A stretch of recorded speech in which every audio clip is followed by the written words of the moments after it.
Alright guys, BLM here back. Another live stream. Again, another stream where I'm like ready at 11, but then my internet fucks up. But we'll see how it goes. It seems to be like good enough right now. Hopefully that holds. I will also say I am not feeling the greatest. I did have I'm still having a bit of a dental thing going on where I seem to have cracked a filling of mine, which has been really fucking annoying, and I have to probably go to dentist tomorrow, so that's lovely.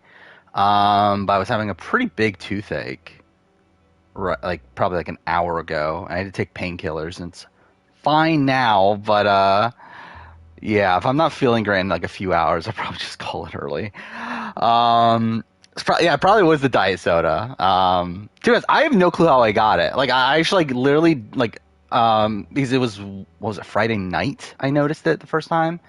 So it's like, and like I just don't know where I got it. And like it didn't hurt or anything until like tonight, and then now it's like, yeah, it was a fucking pain. So that's great, obviously. I think Sora Quill for resub 21 months. Holy shit. Wait, what is this? Oh, I can't.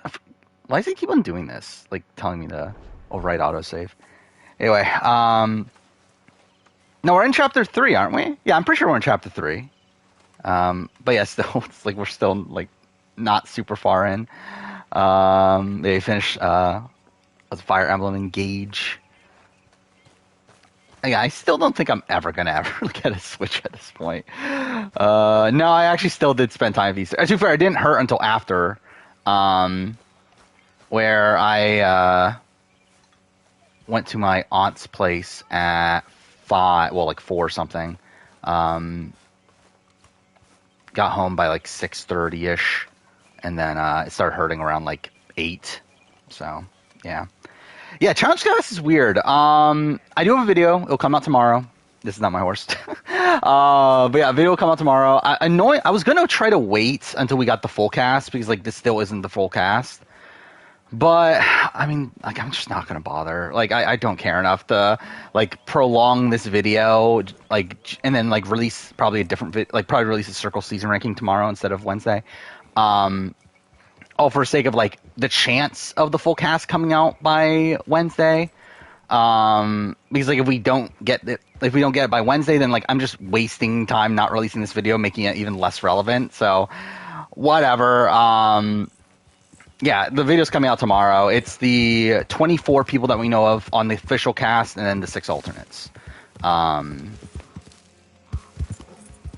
So yeah. Alyssa Snyder. I expected Alyssa Snyder.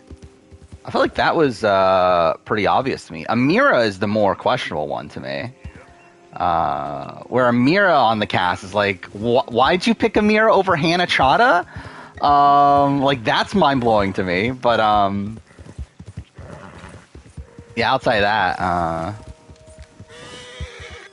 like, I actually don't mind this cast. Like I talked about it in the video, but like considering what we're getting, like considering it is going to be essentially this USA versus MTV sort of theme, like I feel like it turned out fine. I think it definitely could have gotten worse. I think it changed Geo for 7-month resub. Haven't got streaming in a bit. Current 44 player ranking or power ranking. It's, what is it? I think it's still the same. It's almost exactly the same since my mid-season power ranking. So. I still have Carolyn 1. Selling it back to where it came from. I'm probably I think was it Jam Jam and Carson are like very close 2 and 3 for me. I think the thing is, like, on paper I would be like lower on Carson. But I think the fact that like his like storyline seems to fit in with like the overall theme of this season like makes me think of him higher. Even though he probably has like more holes in his edit than Jam Jam and Carolyn. But then after that, it's probably Matt and Franny still. And then who was 6? I already forgot. Who was 6? Oh, Heidi. Which I think that's probably lessened at this point. Like my hopes for Heidi was that she would kind of peak a bit at the merge, but that didn't seem to happen. So again, not looking great there. But again, like I think everyone else is pretty much dead. So like really, I think it's the Tikas that are the true contenders. Everyone else is like not super likely. Yeah, I'm happy Paulie is back. That's a big one I'm happy about. I'm happy. Who else was there? I'm happy Amanda is there. Again, like out of the MTV people, because like again, like ideally, obviously, I don't want the MTV people. Fuck, do I not have the list anymore? God damn it! I think I deleted it right before stream. Whatever.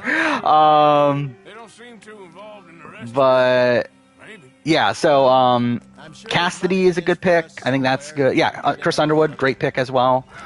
Again, like I think there are good picks here. Like I'm not like considering like the theme that we're gonna get. I think they made good choices. Even though there's like a couple that I'm like, okay, why them and not like someone else? Like in the fact that like Kyland is an alternate is kind of weird to me. Hannah being an alternate is definitely a big miss. Joseph being an alternate is like kind of a mixed bag for me, where like I understand why he's an alternate, even though I would have put him on. But yeah, like I kind of get it, and like really just overall, I think that's kind of the issue. This is that like so many of the Big Brother guys kind of fit the same archetype. Where like Monty, I think they essentially picked Monty over Kyland and other person, and Joseph. I think that's essentially where they went.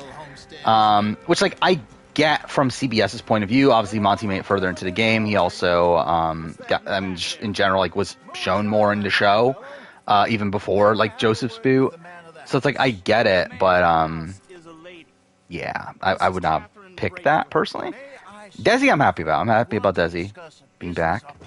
Kind of like the Amir pick. Like I'm kind of like whatever. Like I'm not like if I put together a cast, obviously she wouldn't be on it. But yeah, I'm not like devastated that she's on or anything. Like I think she's definitely a better pick than like Indy. Like she's a better pick than like I don't know, Jasmine or like some of the other people that could have been on from BB24. Like I think if I'm not picking, well, obviously like Taylor wasn't out. Is she like who else is there from BB24 that would even be like that great from the women's side of things outside of Taylor? Tori pick annoys you. I mean, but she was always going to be there. But yeah, it annoys me too. I went the wrong way, didn't I? I'm supposed to be in the middle. Yeah, it's good. Supposedly, USA 2 is going to be on Paramount Plus, which is just funny. And again, not that big of a surprise, considering it didn't do well on CBS. I was actually surprised it even got renewed. But again, for it to be renewed to be on Paramount Plus makes more sense, especially if we're doing this like MTV theme as well. Like it makes more sense that's on Paramount Plus than if it were on CBS. Yes, Casey and Nany are finally taking a fucking break. Thank fucking God. Even though they said that they literally said that right before Ryder dies, didn't they? But please just do it this time. Especially Casey. Like, Nany's not that bad of a cast choice. I think out of the like recent people that are on every season, like Nany's probably the most tolerable one. Out of like Tori, Anissa, Devin, I don't know, like all those sort of people. It's like Nany's like fine. Like she still brought some good TV on Ride or Dies, but yeah, Casey is like, thank God Casey's gone. I think we're still a ways off from the end of because that's at the end of the chapter. I think we're still a ways off. But I'm not 100%. Oh yeah. So I have finished my Pearl Islands rewatch. I did finish that today. Which, yeah, I mean, my opinion's pretty much the same. I still love the season. It's still great. It's just that it's obviously now fresh in my mind, is the only difference. Like, I think, like, on the season ranking stuff, it's still probably number 4 for me. I don't think it, like, elevated beyond David vs. Goliath, Kaguyan, and Here's His Villains, but it's still very good. Again, paying attention to the edit was very interesting this time around. And I will say, I don't get how the fuck the Edge community thought Darrow was the winner of this season. That makes no sense to me. Like, because like I rewatched the season like purely from like an Edgic point of view, like trying to like like piece together like what the Edge community could have been thinking. There's nothing there. How'd they think Darrow's winning this season? I don't get it. Like Krista, I can get that. I think Krista actually gets like a surprisingly very good edit, especially considering the fact that people supposedly didn't like Krista out there. Like Krista gets a pretty solid edit. Like I did my own power rankings episode by episode. Like Krista was number 1 for like a couple episodes, but like Darrow just isn't there. And like I think with episode 1 you can excuse it. Episode 1 you can say like, oh, she's like they're kind of like hiding her from the negativity on Morgan. But like still, she gets nothing out of that. And by the way, also, how the fuck did anyone think any of the Morgans were winning? Like I look at the Edgic chart thing. The fucking Morgans are at the top for most of the season. It's like how? Like literally the entire premiere is dunking on Morgan. Like the entire premiere is essentially saying how much the Morgan tribe sucks. Like I don't get it. I don't get what the Edgic community was thinking at that point. It's so weird. Yeah, once close to All-Star Battle, I mean, maybe. So yeah, I am watching Challenge Argentina. I watched the first 2 episodes right before start stream. It's fine. I mean, it's long. It's like very bloated, which is my biggest issue so far. But I think like the actual like events of the season have been fine.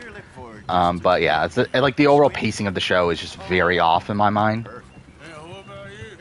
Yeah, that is something we heard too. That Survivor 45 is rumored to be having 90-minute episodes, which is not a surprise. Again, we know Jeff's been trying to get this for a while, considering like the failure of Real Love Bow and like even Amazing Race didn't do the greatest after Survivor. I think it makes like 100% sense why they would just decide, screw it, let's just do 90-minute episodes of Survivor, which is our highest rated show on the network, and then like I don't even know. Like, too far. They'll probably just do like 90-minute Amazing Race or something after. I don't even know. But it doesn't surprise me that they took this route. In terms of what it will do for the show, I'm not sure. I think it's definitely a mixed bag because I do feel like the overall direction of the show that Jeff's taking it in is not one that I particularly care for. And I'm worried that we're just going to get more of the things I don't like. But I do feel like this season in particular, so far, I mean, 43 as well, 43 and 44 both, like kind of have this issue where like I feel like there's simply just not enough time most of the time. Where like in 43, it's like so many things happen that season that are just never explained, and so many plot threads are brought up that just never go anywhere. Where like 44 kind of has the issue right now of like I just feel like we know so little about like half this cast. Like people like a Heidi, people like a Lauren, people like a Brandon even, like we hear he's a Renaissance man, but like don't really know much outside that. Like I just feel like I think it could definitely help with that. Where like I feel like 43 spent too much time like developing its characters, without like focusing on the strategy. Where like this season, Too Far isn't even focused on the strategy, but it's more so like focused on like the twists and advantages and all that. Like I feel like 90 minutes like could be this like perfect, like amount of time to show everything, but to be fair, I don't actually think that'll happen. But yeah, we'll see. Yeah, cast reactions coming out tomorrow for a challenge. Wait, what am I doing? What am I doing? What okay, whatever. Josh is at the bottom of the 44 player ranking. He is very bad. I will say after listening to was it Shannon Gus's podcast or was it Krishma's? Anyway, like after listening to one podcast, it like made me think about Josh's game again. I was like, wow, that actually is really bad. Considering the fact that like he was supposedly like if it wasn't for Matt losing his vote at that first tribal, more than likely, Franny and Matt fight more to keep Claire over Josh. And even then, again, he would be booed if he went home, or if he went to tribal again, got saved by getting swapped. He obviously needed an idol, but, like, I mean, like, and that's one that I can, like, take away considering he was obviously just swap screwed. But, yeah, obviously just gets voted out the merge. Yeah, Matt and Franny were always going to cut him. What was I trying to look for? I was going to look for something. I already forgot. Oh, yeah, it was the power ranking. That's what it was. because I haven't adjusted it since I recontextualized that. He might be towards the bottom. See, I had him at number 3, but it's like, I don't know. It's like, I think I could debate lower than Maddie. Helen, I don't know. Like, really, for me, yeah, I think the debate is, I think really it's like keep Josh here at 3 or put him at the very bottom. I think there's like no in between with this, with Josh, where it's either like completely knock him for like getting completely saved by things like completely out of his control, or like give him at least like a little bit of credit for like certain things. It's like he's either above Maddie, Helen, and Claire or below them, I feel like. And what am I actually doing here? I'm supposed to like bring something in, aren't I? Oh, that's what it is. Moonshine. Yeah, okay, there we go. Josh worse player than Jason Siska? No. Because at least Josh has like some decent strategic thoughts. Like Jason Siska just doesn't. Why put Neil on the BB9 player ranking Shaw bad Jacob is? Probably not. I don't know. I don't know, maybe not. I don't know. I mean, the thing about Neil, like, is that I know nothing about Neil's game at all. Like, I think out of like any of these like day one boots, I know the least about Neil. Like, I literally know absolutely nothing. Like, at least Jackie, I knew like, okay, she was close to George and whatever. Like, I literally know nothing about Neil. I don't even think I have anything to say about Neil. I guess that is true. Neil did survive around the gameplay. I guess there is that. I don't know. 90-minute Amazing Race seems dreadful. It does. To be fair, 90-minute Survivor I think can be rough at points too. Where for me it's like, again, the 90 minutes, I think it's better to go 90 minutes for everything than no 90 minutes at all. However, there's certain episodes that do not need to be 90 minutes. Like I like the not Janine, Justine boot from last season. That was 90 minutes, and it definitely didn't feel like it needed to be 90 minutes. I would hate BB Can 11. Why? I think it's been like the actual season is fine. The issue is that we're not seeing a lot of it.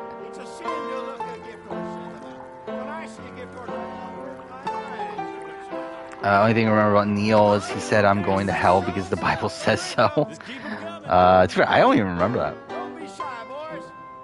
90-minute would suck more for rewatches, potentially. It'll obviously make them like rewatches longer.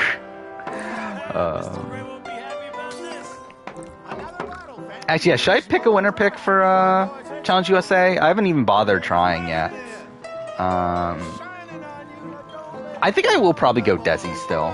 Desi was my winner pick last time for the women, and I think I'll still go that way. I wish I didn't. I don't know why I like deleted my list of all the players. I'm a fucking idiot. I actually have to look it up again, or I could just look at the video, I guess. By the way, video's 26 minutes long somehow. Did not want to make it that long. The plan was to have it be like 20, but oh well, I guess. And it's like I don't even talk about that many people for that long. It's just, I mean, it's the fact that we have like 30 people to talk about, but. Alright, yeah, let's see. So, women's side of things. Yeah, I think, like, Jeanne is also kind of a decent pick if we're going, like, an MTV's point of view, but I think Desi is the pick. Maybe Cassidy. I think maybe there's a route for a Cassidy win. But yeah, I would go Desi for women for sure. Men. I don't know. A lot of these guys seem like wild cards. I don't know. Should I, like, would it be Monty? I feel like Monty feels like the first, like feels like the only person here that, like, of the newbies at least, that, like, seems like he'll be, like, an actual great competitor. It's like, also, I don't want Monty to win. Should I just go Pauly? Fuck it, I'll go Pauly. Yeah, I'll go Pauly. Why not? Actually, that's pretty idiotic. I feel like Pauly's definitely not winning, is he? It'll be. Really interesting how Paulie does here because like I feel like he's gonna have a target on his back, right? Yeah, I think Monty like decimates anyone, but probably Fessy at all, bro. I think Fessy and Monty would be a pretty balanced one, but I feel like Josh could win. I think Josh could definitely make the final. I don't know if he can win. Again, like, is Josh beating Fessy in a final? And again, he's definitely taking Fessy to a final, right? I think he could. Maybe I will go Fessy.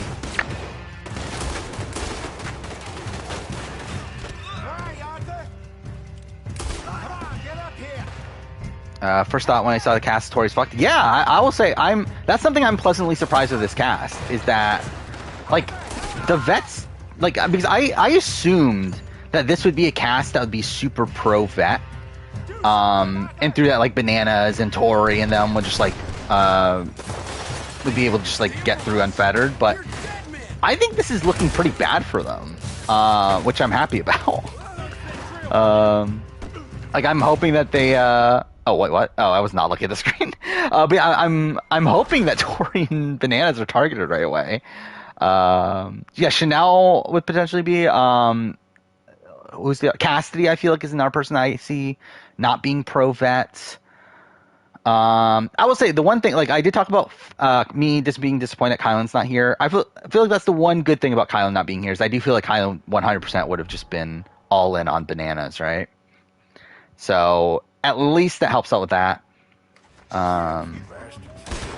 Like even like the other, like even within the vets, like the vets are like not even like solidified, right?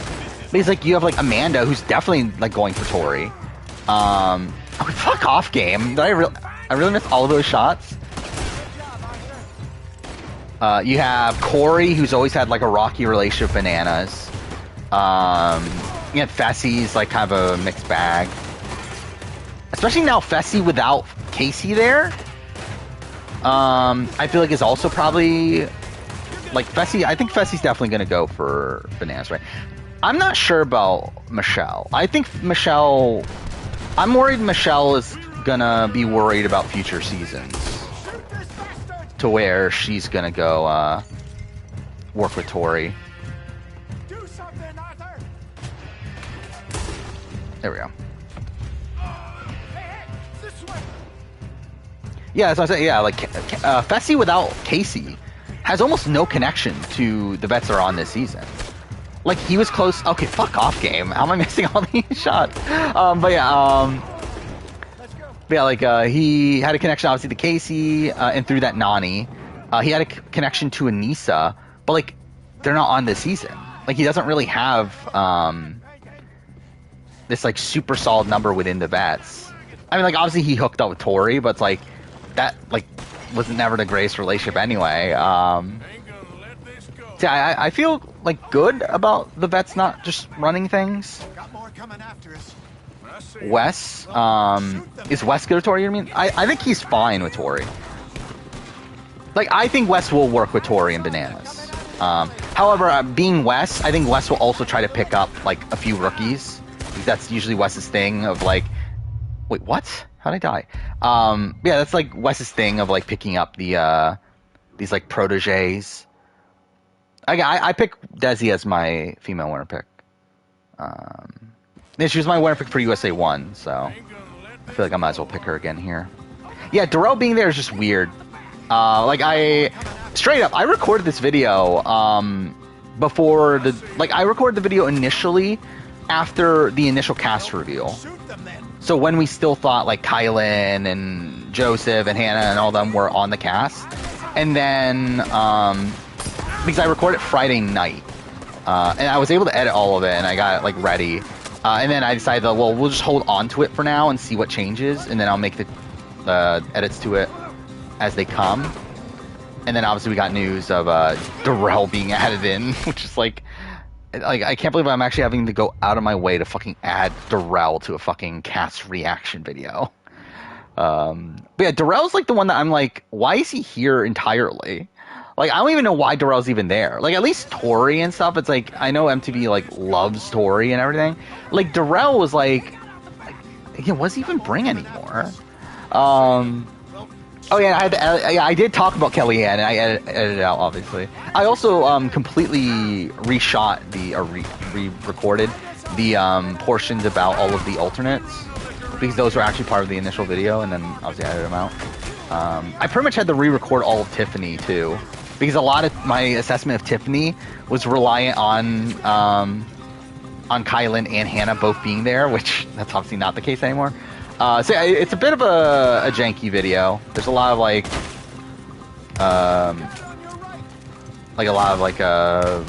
later recording sessions being like mixed in.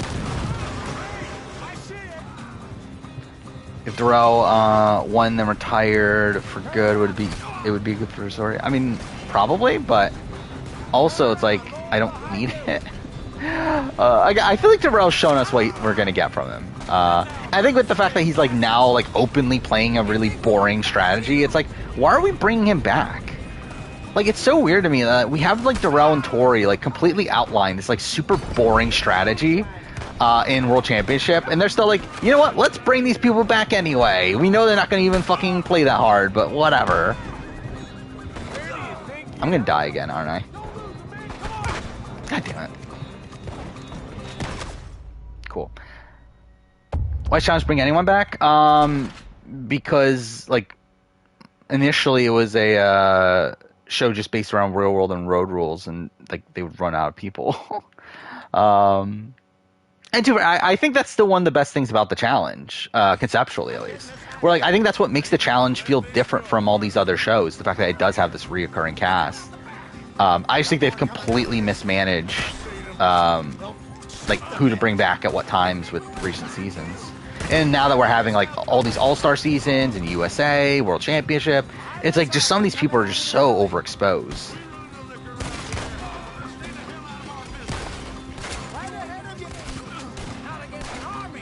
I don't even understand the challenge. I mean, it's essentially just like, it's not that complicated of a game itself. It's just physical challenges, and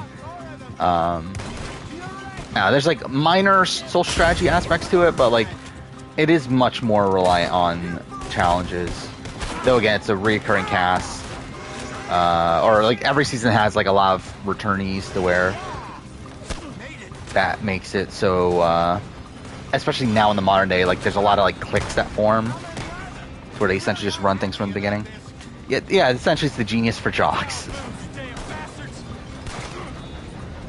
Okay, there he is.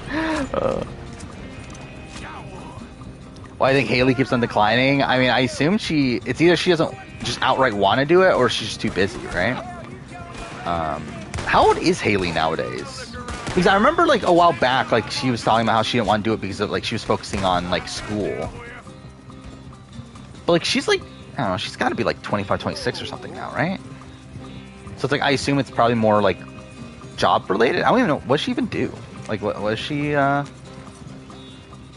is she just like a social media influencer, or does she actually like do something? I don't know. But I like the challenge if I don't care for Comps Survivor. I don't care about the actual challenges in the challenge. At least most of the time. I think some of the eliminations are interesting. The dailies I find boring almost all the time. But it's still a reality show. It still does have like minor social strategy aspects. It still has fun character moments at points. Again, like I don't like it as much as Survivor or Big Brother or any of these other shows, but it's still fine show if done well. Being a famous basketball player, good for her. Oh yeah, that was a big shocker to me too. I did not expect Tyler. What's funny too is that this happened. So what ended up happening, like mid the casting revealed, is that a photo of them in the airport got leaked. And that's how I like found out about a lot of these people. It's like, yeah, it was Tyler was there, Chris Underwood, Cassie Clark. It's like that's how I found out all of them were there. Like that was pretty mind blowing to see. Because like a lot of those people I was not expecting. And I was actually surprised by Cassidy as well. Like I genuinely did not think they would put Cassidy on. Which I'm happy for. I like Cassidy in terms of a like casting choice for something like this. But I just expected CBS to not want to do it. So because like I don't get like obviously CBS doesn't like 43, but even beyond that, it's like I never got the sense that like Survivor production loved Cassidy. So again, didn't expect her to be brought back for another show right away, but that's kind of cool. How many Amazing Race people? I think there's 2 at this point, right? There was 4, but then 2 of them are alternates. And also, it's the most random people too, right? It's fucking Dusty from Ryan and Dusty, and Lewis from Lewis and Michelle, which is just so weird. I don't know how Cody's not in this cast. I was expecting it. So like Jonathan, we knew Jonathan dropped out, or he got dropped. But I was expecting that, yeah, like it would be for someone like a Cody. But he's not there either. I guess we're saying it was for Chris Underwood. Is that who was probably their priority pick? He's obviously the Survivor guy. There's not even that many Survivor guys, right? Is he the only Survivor guy that we know of right now? Actually, to be fair, we don't know the entire cast yet, do we? Because I believe Gamer confirmed there's, or not, I think it was Pink Rose confirmed there's like a few more. And like Danny posted on Twitter, there's more Survivor people. So, yeah. It'll be interesting to see who those people are. And I was hoping we would get that today, but we didn't. So, yeah, fuck it. I'm just releasing the video tomorrow anyway. No, I like 100% we're getting this tomorrow, though, right? That's definitely how this is going to work out. We're going to get the full cast tomorrow, but whatever. It could be Xander. Xander would make sense. Like Xander was heavily rumored. And I think considering like Chanel was someone that was heavily rumored and did end up being on, I would think Xander would be one of those people. Ashley from HHH? That's really random if they pick Ashley from HHH. Yeah, I'm surprised no Jay. I wouldn't mind Jay being here, obviously. Again, the fact that they went with like Michelle, Michaela, who else? Josh, Fessy, like all these other people from MTV, and they didn't pick Jay. It does feel weird. I forgot Jose was on the challenge until just now. To be fair, I wouldn't mind Jose coming back. Like, I would be fine with it, even though he's never going to do well. He does make for, like, good-ish TV. Thoughts on BB Can Week so far? Boring. Ty's HOH. She's going after Santina. Santina might be saved by the safety twist. And, like, if that happens, then, like, maybe it could be interesting, but more than likely, he's just going to take out Renee. Yeah, I've watched the video, the AC1 retrospective. It's very, very good. Again, pretty much, like, most of my opinions on AC1. Just the fact that, like, I haven't played AC1 in a while, and I feel like, obviously, there's, like, a lot of things I didn't even pick up on. But, I mean, essentially, like, for most of the general things of, like, what AC1 does in comparison to the rest of the series, I very much agree with it. But it's funny that, yeah, his big, like, because essentially AC1 is his Last of Us to me. Like, that's the game that, like, he, like, knows every little thing about, and he, like, decided, like, make this, like, really massive retrospective on. Like, again, his video's 4 hours. My video's, fucking 6. But whatever. And, like, also mine's, like, all talking, while his is, like, clips from the game, too, which is just, again, I just cannot believe I made a fucking 6-hour Last of Us video, but whatever. Thursday, Sunday stretch has been, yeah, it has, because, like, we're not getting much. That's kind of the big issue. We're essentially just getting or not even nominations, we're getting talk about nominations. We don't even get nominations until Monday.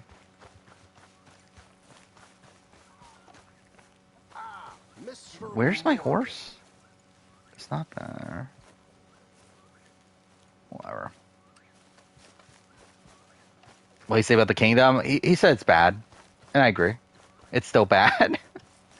Like it simply is there for the sake of like open world, like sort of gameplay. Like I think it's the one thing that like kind of goes against the like the focus of the game, where it's essentially just this void, empty space that like has like Templars in it and has like collectibles and stuff, but it's like almost entirely pointless. I guess it's supposed to show the scale of the game too, and like showing like the distance in between these places, but like, yeah, I didn't think that was necessary. Oh, I can't wait to see the waffle fight. That's something we definitely need to see. Um, yeah, that's just ridiculous, but whatever.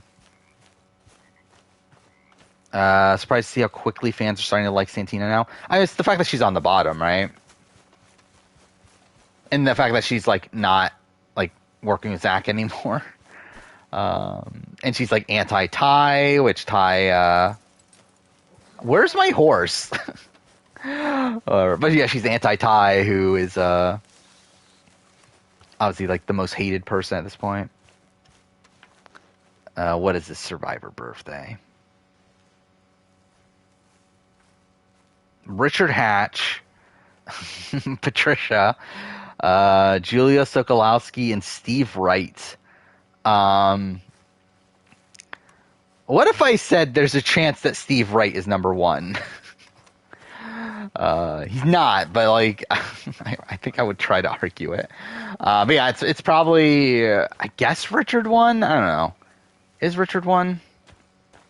Probably. I mean, he won, so I guess out of these other people. But yeah, Julia or Steve. I think I would go Steve over Julia. Where I think people have like a bit overrated Julia at this point. Well, like, Julia is a good player, especially for her age, but like, I don't know, like people talk about her as like a genuinely great player, which I don't think she is. I think the fact that she was like so obvious and flipping over to Jason Scott was all really bad.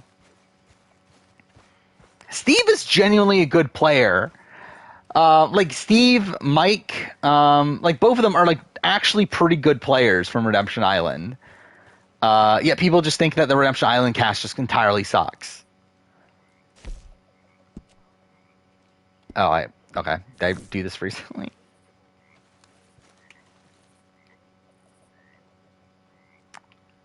Oh fuck! I pushed the wrong one. God damn it. Whatever. Is Julia a better player than Sammy? Maybe. I think I would lean Sammy actually. I think it's like they're very, very close. I think I would have more faith in Sammy to put together a big move when necessary than Julia. But I don't know, I think it is very close. Yeah, Mike or Steve, like I mean, I think it's Mike more than likely wins if they have the numbers. Where if Zapatera comes in the merge with numbers, I think they're doing the same thing. They're holding true. For most of the post merge, I think David Murphy probably would have tried to make a move at some point. Probably would have failed because he's David Murphy. And then Ralph was already on the bottom, so Ralph probably goes.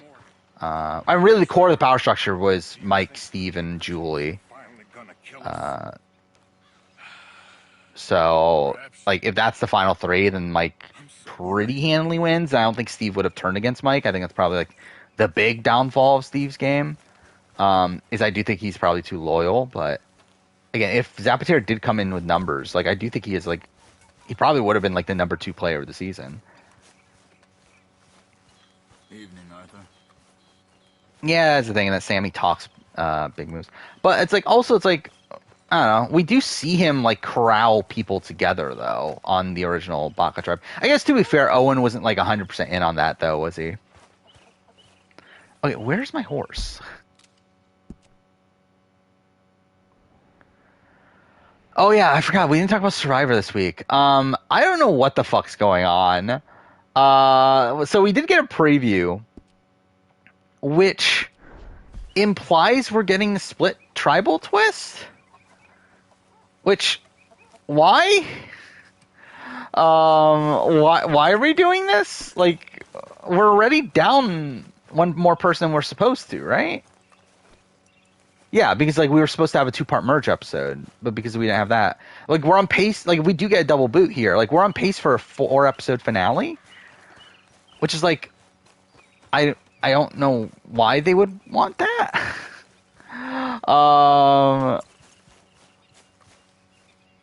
Like is it a double?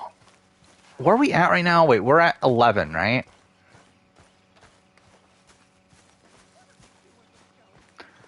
It wouldn't even be a 7-person jury. Because even if the jury started now, it would be an 8-person jury. So if it's a split tribal, and if like jury starts after that, then that would mean it starts at 6.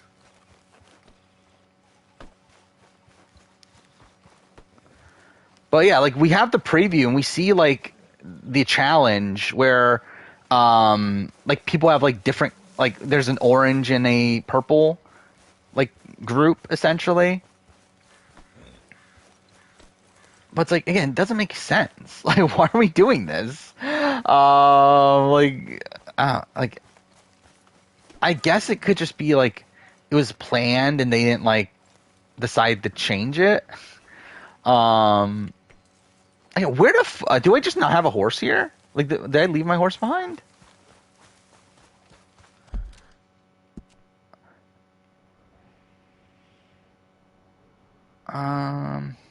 Where's the next mission anyway? It's like far, isn't it?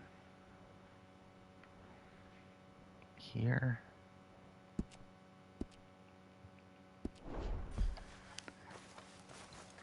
Maybe they'll be, but that's just like so pointless, isn't it? Like if we're doing like a split tribal twist where like only one person goes home, it's like then what was the point? Was he stained on Arthur's shirt? I did not even pay attention. Oh, I did want to okay, not do it here. Whatever.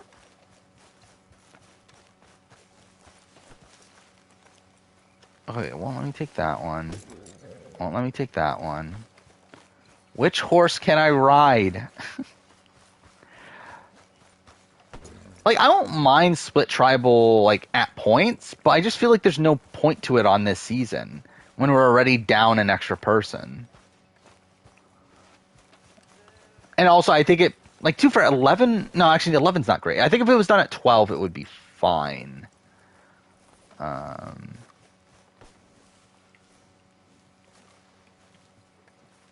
Like, it's not letting me get on that. Yeah, I think that's also things that it's gotten repetitive in the new era. Oh, there we go. Now let me get on this one. Cool.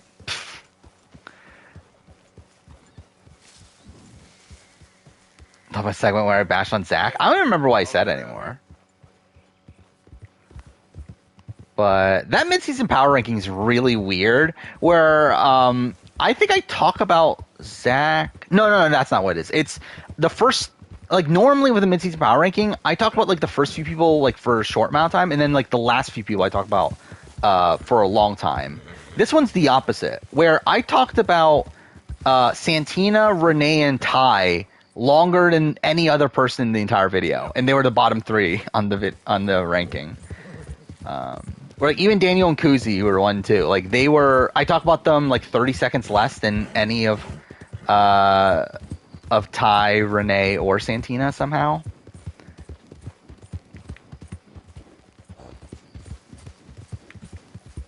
Favorite RDR2 camp. What are you using? 3? Actually, 3 is still, or not 3. Chapter 4. I mean, what are you using Chapter 4? Do you move in Chapter 4, or is Chapter 4 just you going to Saint Denis? I don't remember what you even used there.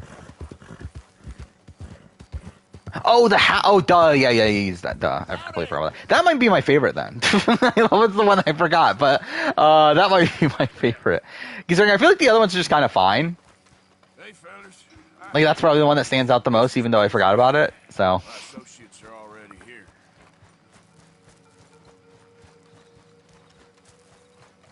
Oh, it means we'll get a good Final 9 round? I mean, hopefully. I guess, is that what they're doing here? Is that they're doing it at 11 to get the Final 9 round? Which, like, if that is what they decide to do, then like that is a good choice. But it's like also why do it at all? Yeah, I think Josh is very low on the merge boot ranking. I haven't like fully decided like where exactly, but like I would assume he's like pretty close to the bottom. This way, sir. A gentleman to see you, ma'am. So, Can anyone ever Tika get Tiffany at this point? Or they locked for endgame? I think they're locked for endgame. Where, like, I just feel like why are we getting that scene in the last episode of Carson like bringing them together and everything if they don't make it far? Like that would just make no sense to me. I will say I am worried for probably Franny in this upcoming episode, considering the preview we got for it did focus on Matt and Franny and how Lauren wants to target them. Which, yeah, I feel like that's probably like that would make sense for Franny to be for sure. To where and like again, like I feel like they've been setting up Matt or Franny being like targeted because of their relationship. Even though like I think they're like I've seen like people mention that like maybe this could be set up for like Franny turning against Matt for the sake of her game, which like I could see that happening too. But like I think I'm more inclined to think Franny gets taken out because of the Matt relationship. Now I'm playing on PS5, but it is the PS4 version. All right, let's get this over with. Oh, I did not even put that together. I did not even think of that. Yeah, Josh does go home if it wasn't for the Matthew medevac. I love how like that's something I like completely forgot about. Yeah, that's really bad, isn't it? Yeah, okay, he might be at the bottom. He might be at the bottom of the merge boot ranking. Wow, actually, I completely forgot about that aspect of it. I love like that's something that just like completely faded from my mind. He might be on the bottom of the player ranking. I realized that. No, it probably doesn't change. It probably doesn't change, does it? Because like at the end of the day, it's like he was kind of screwed in that position anyway. I think he is at the bottom of the merge boot ranking, or at least like almost definitively the bottom. But I think when it comes to the player ranking for the season, it's like I don't think it for sure makes him the bottom. There really better be some bloody money at the end of all this. Jose knows what he's doing. Does he though? The master If Matthew doesn't quit, does he win? I don't know. I think he's in a good spot. So far, we've destroyed the Braithwaite still. Tried to sell the shine back to them. I wouldn't say he benefited from getting swapped. Because like both situations, he's in a terrible situation. Like yeah, he was given an idol, but like he's still in a position where if they go to tribal again, which they did, he goes home. Like he's not good either way. I guess we're saying he's benefited in the sense that it seemed like he had more of a chance in terms of like he pulled over Carolyn for a bit. But it's like both were bad, and I think on Soka he had a bigger chance of just never going to tribal again anyway. So like I don't think the swap actually like benefited him, especially because like I think him being away from Soka made it even more apparent to them that they could just get rid of him at the merge. To where I think if he was with him the entire time, they might look at him more so as a person to keep around as a number, just because they have more of a bond with him at that point.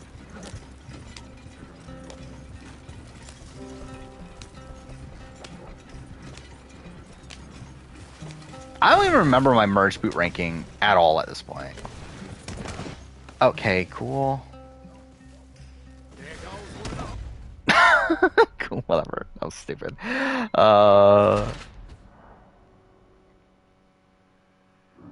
Above Matt Elrod.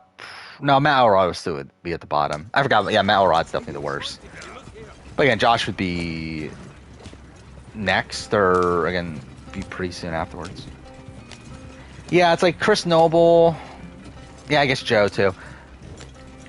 Joe and Chris Noble, let's see. I mean, they're essentially the same, right? Like, they're in a similar spot. Though, too, for Josh did survive a tribal, though. Even though, like, even him surviving that tribal is, like, a bit lucky. Like, I guess that is probably good enough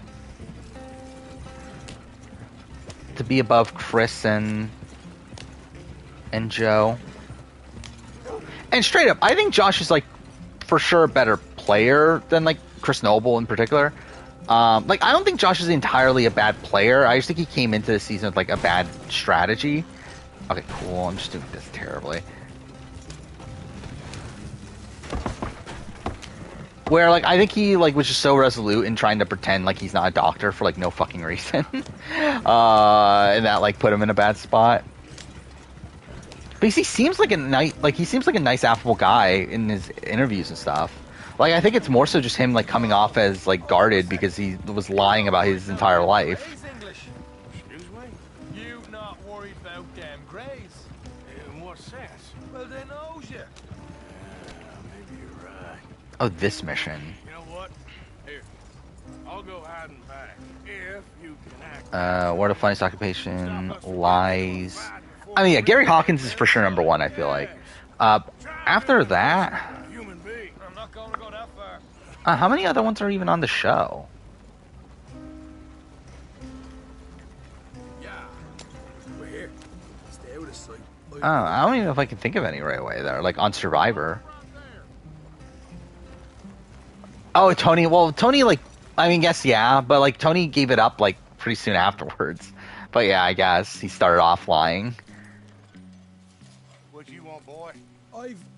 Brandon being Russell Hance's nephew. Yeah, what an occupation that is to be Russell Hance's nephew. Talking about? Well, I'm delivering the supplies. There's only been 3 black You want a bottle, friend? gay Survivor players? I didn't realize that. There'd only been that many. Have a wee drop. I'm new. So it's I mean, Josh, Bryce, and Jeremy? Is that the other one? You don't say. Yeah. Yeah, it's kind of weird. It's only been 3? Understand? Some kind of incident at the saloon in town. I was told to bring this up. Thinking, how many No LGBT questions, I'll tell you no lies. men? I guess there probably are a decent chunk. Because I feel like there's like at least one every season, like early on.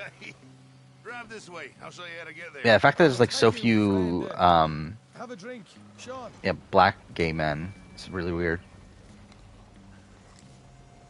Wait, what? Game? Hamish. Oh, am I not control? Okay, I'm not controlling this, am I? I guess that makes sense. Fine bit of country you've got here. Not as fine as Connemara, but fine nonetheless. My people come from Where's that war? Only had straight people? You and I are nearly Yeah. brothers. How many LGBT people have won? Just Richard and Todd? Is there anyone else? So it's like, it's not like there would have been that much of a pool anyway, but straight down the yeah, path. obviously they could have put Todd, So I can barely keep but they track of all didn't. the deliveries coming in. When they said they was looking for more drivers in town, I jumped at the chance. Evan in AU 2016, I want to tell people he was a drama. Oh, I forgot about that, yeah. So, you folks been having a hard time of it, have you? Yeah, I kind of wish Evan did make it farther. Like, he's kind of a person that's like kind of forgotten about nowadays, right? In terms of Australian Survivor. Or like, he was a pretty fun character early on. I'm sorry. Michelle is bisexual. Who told you that? You don't know the half of it. Yeah, it's such a stupid meme. I can't believe that's the thing that like people actually believe too. That was like a big spoiler for Survivor 40, right? That during the season that Michelle comes out as bi. You can unload it here. In here? Oh, the horse is like... Bianca lied about her job. She was a cop, right? Excuse me? Or she a detective. She was like something like that, right?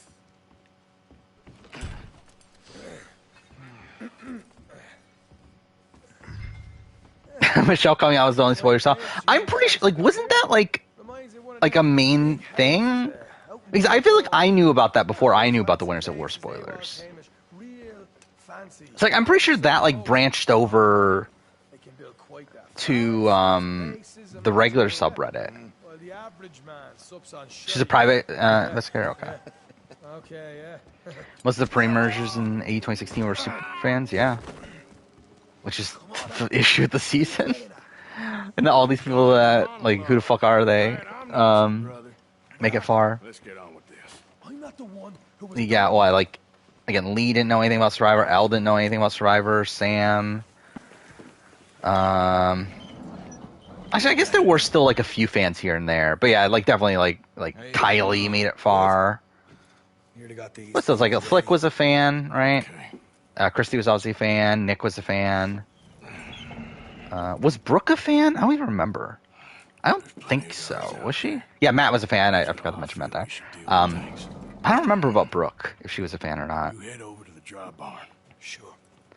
But yeah, it's like, yeah, that first season, it's like, it's not even like they didn't cast fans. It's just that all the fans just didn't seem to do that well. Moonshine, and then we light things up with these little fellers here. Remember, I got spoiled that Natalie was the first to be on Winners at War. I don't think I was spoiled at that point, me personally, when Natalie went out. This should do it. I don't remember when I got spoiled. Was it like episode? Look, once they get wind of us, there'll be no I think episode turning back. 3, maybe? Of course. I'm rebel stock, boy. Like around the Ethan boot, Bar burning I down should manor say. houses. I think. I don't even remember anymore. But it was relatively early on. Again, it was before my mid-season power ranking, I remember. Someone coming on the left. Which is the funny thing that, like, when, like people say that I'm, like, spoiled on, I remember the 41 thing with Tiffany. It's like, if I was spoiled, I would not put Tiffany at number 1. Like, I intentionally didn't put Tony at number 1 in my 40, mid-season power ranking because I knew Tony won. Okay. Drop it by the supply shed at the back of the field. If Chrissy didn't get saved by kidnapping Twist, how much higher would she be on the winner ranking? Not that much. I mean, I guess... Job done first, okay? Who's next to her? Shane? Just let me deal with it. Right? Would she be higher than Shane? I don't even know. Would she? I don't even think she would. I think she'd still be at the bottom. You get out the field. Um, Check the bar. Try to stay out of I think, like, I don't know. It's like, because, like, the Haley of it all is just weird. Where, like, Haley's game is, like, pretty strong outside the fact of, like, the things that led up to her eventual boot. Which, like, it makes it so tough to rank Haley. Because it's like, I don't really want to go, like, all in on like, putting her at the very bottom. Because of how much of, like, her game, like, outside that is, like, very strong. But, I don't know. It should be higher than Bob. Probably, slightly. should be enough for here. Yeah, she'll be higher than Bob, I think. But she's still, like... Yeah, now I'm thinking about it. I think she would be higher than Bob. Because it's like... Bob, like... Because they're both, like, bad. But at least, like, Christy, like, picked her path. At least she had, like, the agency to be able to pick that path that she went with. And while, like, I still think it's the wrong path, like, at least she was in that position to pick, like, going with Lee and Elle. Where, like, Bob just had, like, no agency to where he couldn't even, like, control really anything. That should do it.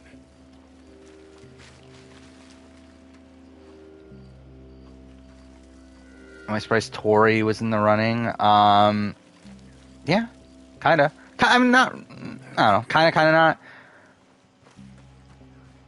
Like, I'm not surprised she didn't make the cut, though. The supposed rumor, like, she didn't make the cut because they didn't want 2 Tories is stupid. Like, that can't actually be the actual reason, right? Because, like, there's 2 Alyssas. Both of which from Big Brother, both of which from Sarasota, Florida. It's like, if that's really a thing that they're thinking of, like, it can't be that Tori Meehan got cut because Tori Deal was there.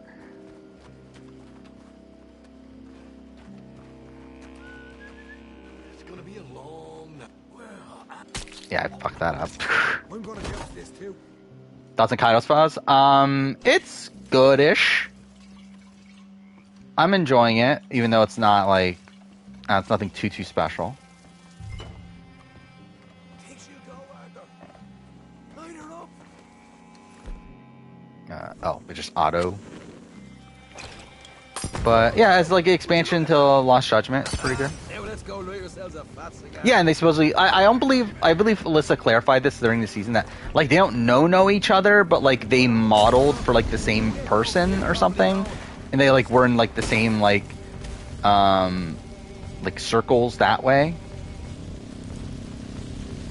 but like I don't believe they had ever like met before BB-24.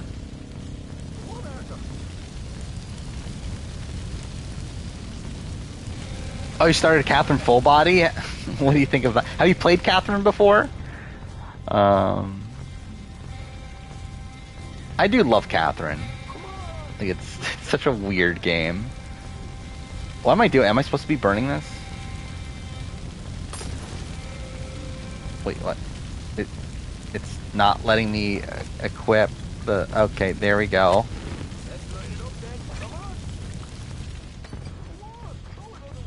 But yeah, Digimon Survive I put down. I'm probably just... I don't know if I'm going to go back to it. Not that it's bad, it's just that it's like... I don't know if I really, like, care enough.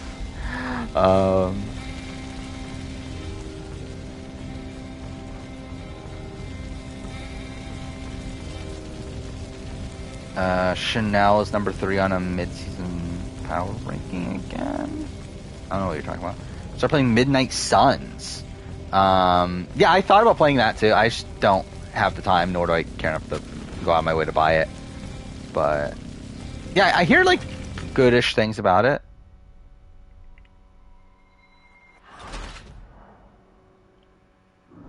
Alright, so let's try this again. How's my tooth? It's like, I don't know. It's not great still, but it's like I feel it, but it's not like miserable pain right now. It's on sale for $30. I forgot, did I see it for $30? I did see it on sale recently. But yeah, I just decided like I don't think I'm gonna go out of my way to like, because I did also see Callisto Protocol for like $40, I think. I was like, if I was going to go out of my way to play it for this video, I would probably buy it for that price, but I'm also like, I'm just not. I'm not really that interested in, like, spending $40 for a game that I'm probably not even going to like that much. Would you look at that? Yeah. Who would I voted for out of Liz, Matt, and Jerry? I'm still not sure. Because I think they're, like, all, like, pretty equal. Like, for, like, completely different reasons, too. Or it's like, I think, like, Liz, I think is the one that probably had the most, like, control over the actual game. However, like, her end game is, like, extremely rocky. But you have Matt, who probably had the most, like, solid plan to win the game the entire time. And, like, was actually enacting it, only been be screwed over by a Final 3 instead of a Final 2. And then you have Jerry, who probably has more, like, consistency in the game. But also probably has, like, the bigger holes in his game. So. Not right now. We got company. Look out. Yeah, I'm not 100% on where I would go. I think if I was on the island, I think I would probably go Liz, truth be told. I think being able to see it on the show, I think that's where I'm probably a bit more rocky. Because if I'm on the island, then, like, well, I wouldn't really know, like, Matt's true intentions. I wouldn't know the fact that he's, like, actually planning on cutting George the entire time. Also with Jerry, I would probably just look at Jerry as his, like, GOAT for most of the season, and I think it'll be tough to, like, to, like, change that to where, like, I think I would probably go Liz. I don't know, though. Even then, though, it's like, it's weird because, like, her end game's just so bad. I'm gonna die, aren't I? Because, like, even then, like, I feel like I would still see it on the island, right? Like, the fact that she's, like out on the Nina vote, she's... Okay, cool. Okay, game? Cool. I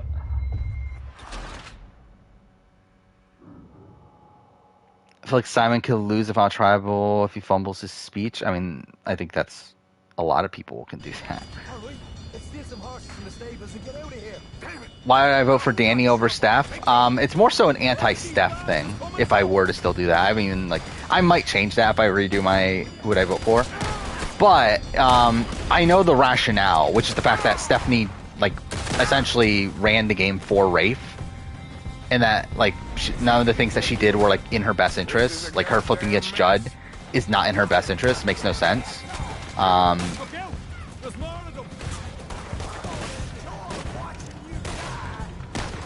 Cool. Her getting rid of Jamie also another thing that's in Rafe's best interest, not in her best interest. I just do for even that one like is debatably like is that even in Rafe's best interest? But again, like she's doing these moves for Rafe. She's not really doing them for herself, and like those moves don't benefit her. I do not watch wrestling. God damn it. Really? Cool. What game was streaming after RDR2? Life is Strange, I believe. Then again, I'm probably not finishing this for like another month or something. But yeah, the plan is Life is Strange 1 and then Life is Strange 2. Because one, I'm doing a video on Life is Strange 2, but then also I decided I want to try to do the Don't Nod ranking. So it's like I might as well replay Don't Nod games. So we'll play Life is Strange 1. And after that we'll also probably replay Twin Mirror, though that's probably like a one stream sort of game. Because like the game's only like 5 hours.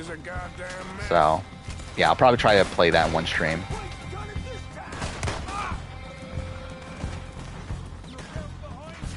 Wasn't there a guy here? Oh.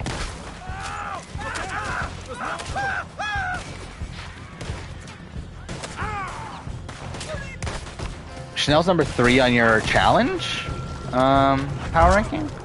I don't know if she'd be that high for me. I really have like no good sense of like how Chanel's gonna of how Chanel's gonna do challenge wise.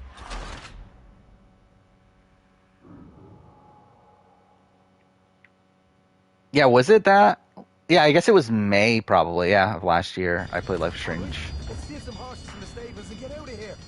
And that was in preparation of the Before the Storm retrospective. Which I rewatched that the other day, and that was still funny.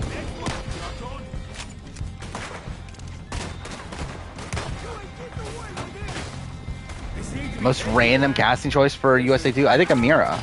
I think. This is a goddamn mess. Is it Amira? Like, Amira's definitely up there for sure. They didn't tell you there'd be an army of them? They didn't tell me nothing. Is that when he spoiled Marianne? Was in Jefferson's classroom? Well, yeah, I don't remember the exact spot.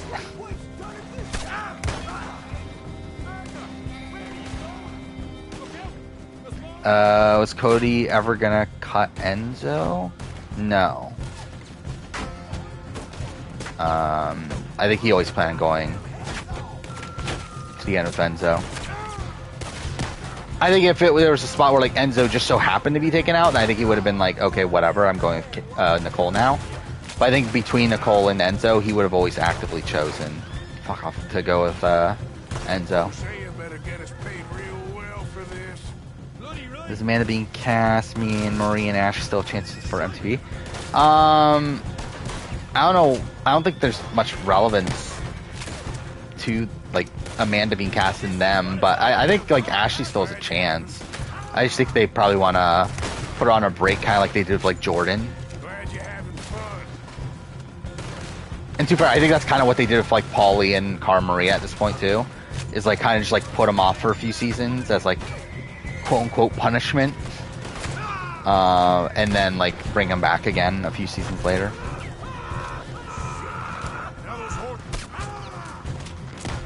Fuck off. Oh, cool. Whatever. Oh, that actually hit too. Whatever. It'd be funny if Dusty won a final with Cass. Oh yeah, I think Dusty's also kind of random to me.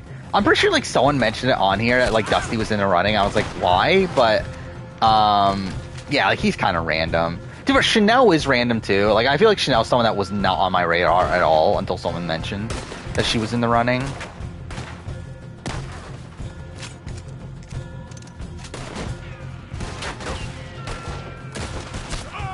What if Christmas won out in BB22? She still loses. She's more so picking she loses 2, and she probably tries to take Nicole.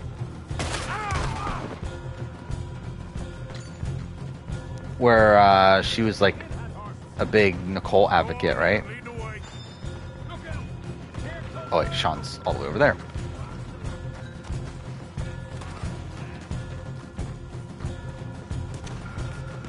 Kind of thought the Lavender Ladies were done. They probably are, right? In terms of like, I don't think they're ever being brought back together on the show. And are they? Yeah, are they even close anymore? I don't even know. Like, obviously Amanda and Ashley are, but the rest? Fuck off! Just fucking come out cover. There we go.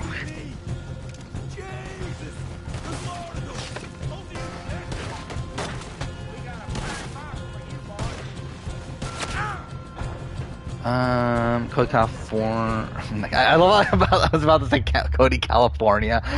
Cody Califiore. Is against live feeds because fans are too toxic for him. I mean, I could see that from his point of view.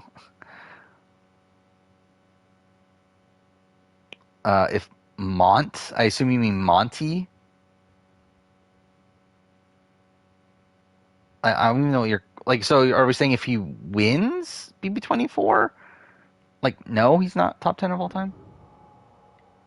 Yeah, I did see that Melanie Leminski, whatever her name is, that she did pitch a prequel with Kathleen, which is like, why? Like, of all fucking Last of Us media, I never fucking thought in my mind that I need a fucking Kathleen prequel. Like, Kathleen already is just like such a blatant allegory for Last of Us Part 2. That's like, do we really need an entire series to show us like essentially this like lead up to what makes this like character do what they do in like Last of Us Part 2? It's like, I feel like I'm good. I definitely don't need that.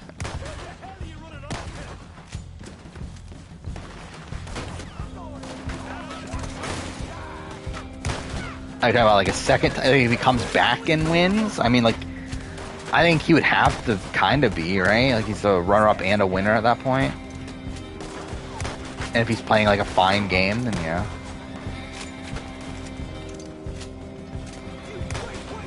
There's a Sangman type figure in G's Netherlands which sees me saved. I mean, as in be like decent? Yeah, probably. As in like be as good as the original? No. Because I think what makes the original so great is that Sangman is like as great as he is, and he's still like not even like the entirety of what makes the show great. Yeah, I'm still all in on Leia. Yeah, I still think Leia's the most likely Michigan winner. If not Leia, I think I would go Andrew at this point, which is weird. But I was kind of thinking about this, that like Andrew's, like the entire season, we've been set up to Andrew's idol being fake, and it turns out that it's real. It's like, what if this talk of Andrew talking about how, oh, I'm definitely getting to the end. If I get to the end, I win and stuff. Like, what if that's not fake? Like, what if that's actually genuinely real? Like, what if that's actually the storyline, and they're just trying to portray it as if it's not? Like, that's something I thought about. But outside of that, I would definitely still say Leia. But I would probably say, like, ranking the final five, like, I would go Leia, Andrew.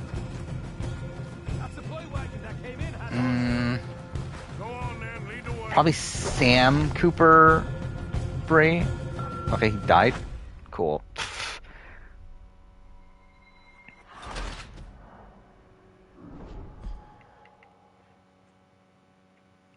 Yeah, I know. That's the case. But I'm still saying that I think, like, from a storyline standpoint, I think it would make sense. No, we got trouble. Take cover. This is bloody mad. And also, I think, like, jury perception can change with these last few rounds. Where, obviously, if Andrew gets to the end, I think it more than likely is him turning on Cooper. And I think he probably, like, what would be the final three he would need to get? Does he? I mean, like, I guess he can get to the end with Cooper, right? But he's like, Cooper's not winning. Like, even if Cooper gets to the end, I don't think Cooper wins a jury vote. So it's like, I guess it would be Bree, Andrew, Cooper would be the three that he would probably need. And even like Sam would be a debate. I think the interesting thing about Sam is that you would think Sam would win on paper. Like you would think he would be like kind of an obvious win. However, I forgot what episode it was, but there was an episode where they mentioned that like that Adam, that's who it was. It was Adam's only, like, the Adam's path to a win is getting to the end against Sam and Cooper. Which is, like, such a bizarre, random line in that episode. It's like, why? Why would he need to get to the end of Sam? Which, like, that kind of makes me think, like, is Sam just, like, not looked at as a jury threat? Like, is that, like, a world that we're in?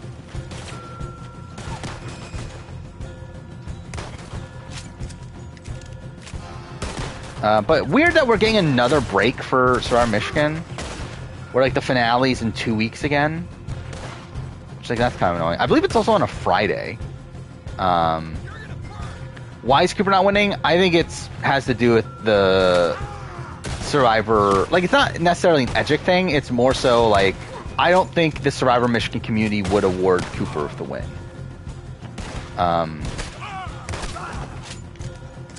Like, based on the way they talk about Cooper, like, I think you can clearly tell they don't respect him. Like, that they don't like the way that he, like, plays the game. And then also, it's like, I think to them, they kind of look at it as, like, kind of a joke, the fact that Survivor Michigan... Oh, fuck off. That Survivor Michigan continue to go on, despite, like, essentially, like, because Cooper wanted to play again. That's supposedly, like, Cooper's, like, thing of, that he, like, decided to continue on Survivor Michigan so that he can play on All-Stars. And I feel like to the people within the Survivor Michigan community, they kind of look at that as, like, well, then we're just not going to let him win All-Stars. Because it'll be funny.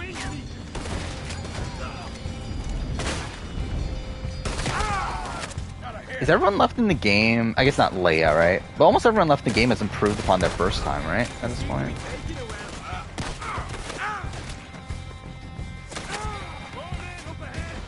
Women... Yeah, I wouldn't have Tori that high, I don't think.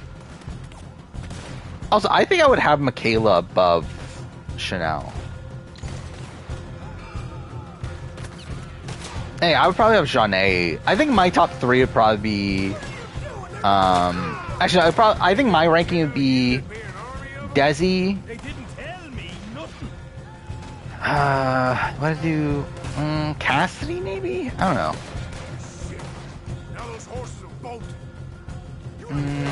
By the way, I would have Tiffany above Amanda. I think Amanda's probably definitively the bottom for me. Like, I think Tiffany, like, showed some potential at first time around. And do I think she's winning? No, but, like, I also think Amanda's, like, definitely not winning.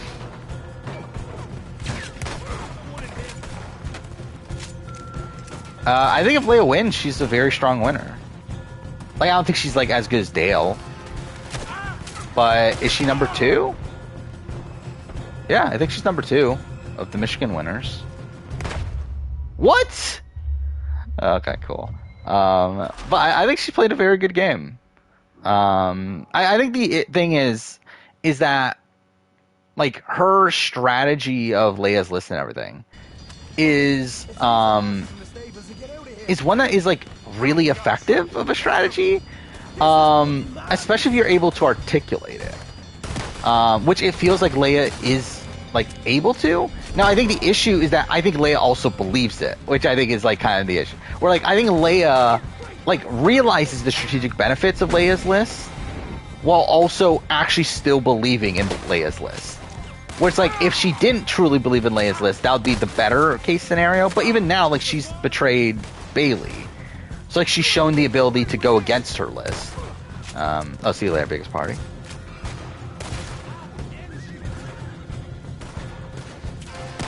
God damn it. And really, against Mallory and Tarowski, I don't think it's close. I think Leia's, like, far and away ahead. I think against Dylan, I think there's probably, like, a little bit more of an argument.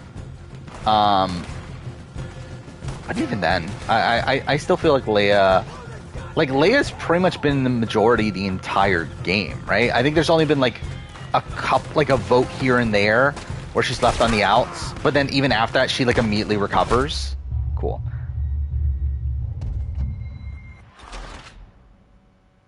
Yeah, I guess that's the thing with Tori is that like, based on her experience and like everything, it's like you would think that she would do well in this season. But again, like I mean, like I think it's also me like kind of being hopeful that she doesn't do well. But yeah, I don't feel like this is a season like poised for her to do well. I feel like if she wins, it'll be purely from like her pretty much like winning out the entire time.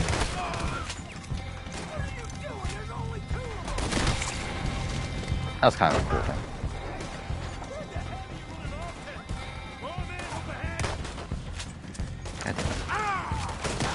God damn it. Oh yeah, for Cooper flipping when he did is a pretty bad move, I think. I think actually, I don't think him flipping is necessarily a bad move. I think it's more so who he flipped on. Where I think he probably just should have just gone for Leia. I mean, actually, the issue is that, like, I think the thing that's so fucked about Michigan All-Stars is that, like, obviously everyone is so interconnected to where, like, it's very tough to even get anyone to agree on a target. Because, like, realistically, Cooper should have gone for Leia. Like, that 100% should have been the target. But it's like, he can't. Because, like, he wouldn't have Adam and Sam in that position. Which he needs to obviously just make the move happen to begin with.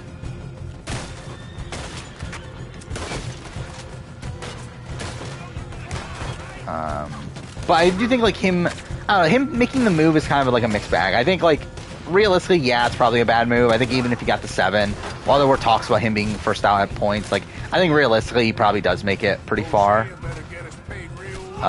Considering, like, Leia would want to try to keep him around.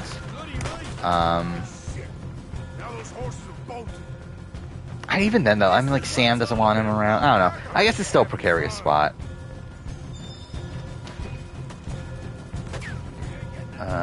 Bryce probably about to come to stream complain about his vacation ending. That's a shame. Try to explain to your grandma why the Orange Tribe had to go to tribal after Bruce Medevac. Like, what's complicated about that?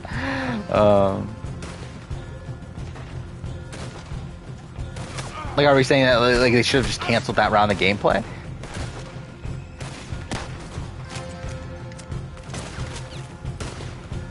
Which, like, I think ideally they would have wanted to, right? But they couldn't because it was so early on.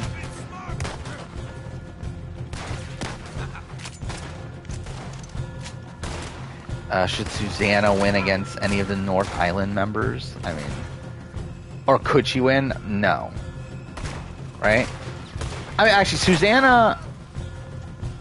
Like, is Susanna's best chance against Bridget? I think it is, right? Because, like, she loses to both John and Johnny. I think if it's a North Islander there, I think the North Islander wins.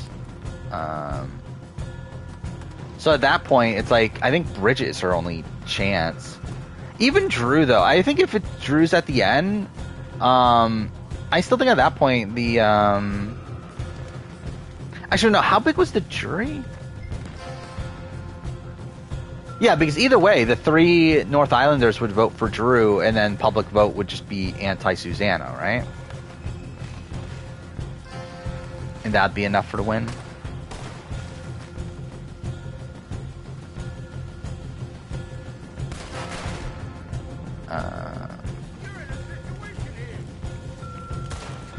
If Evil Dick got second on... Again, Evil Dick was not getting second, though. But no, even then, I probably wouldn't have him that highly ranked.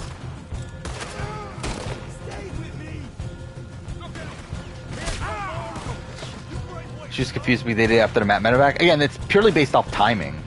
Like, Matt got medevaced after the immunity challenge, which means that they can cancel that round and act as if nothing happened. Bruce got medevaced at the very beginning of the round before the immunity challenge.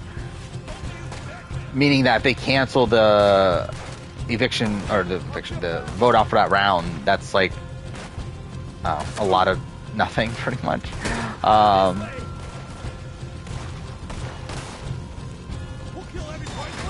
Like, I guess, like, you could have done the Australian Survivor thing of, like, get them the tribal and then, like, say, hey, it's, like, we're not voting anyone out tonight or something. But it would have been, like, really stupid. I've watched 2 episodes of Argentina. It was fine. Way too long. I think it's 90 minutes. Like, essentially, it's 90 minutes for the first round of gameplay. 90 minutes, like, not 90 minutes as in, like, a 90-minute episode on TV. Like, 90 minutes, like, without commercials. So it's, like, essentially, it's even more bloated than the Challenge MTV. Oh boy, we did good, Morgan. We did good. Great, but let's go. Wait, what? Looky here, you get them horses free, Marker. Come on. Wait, do I even do it from the other side?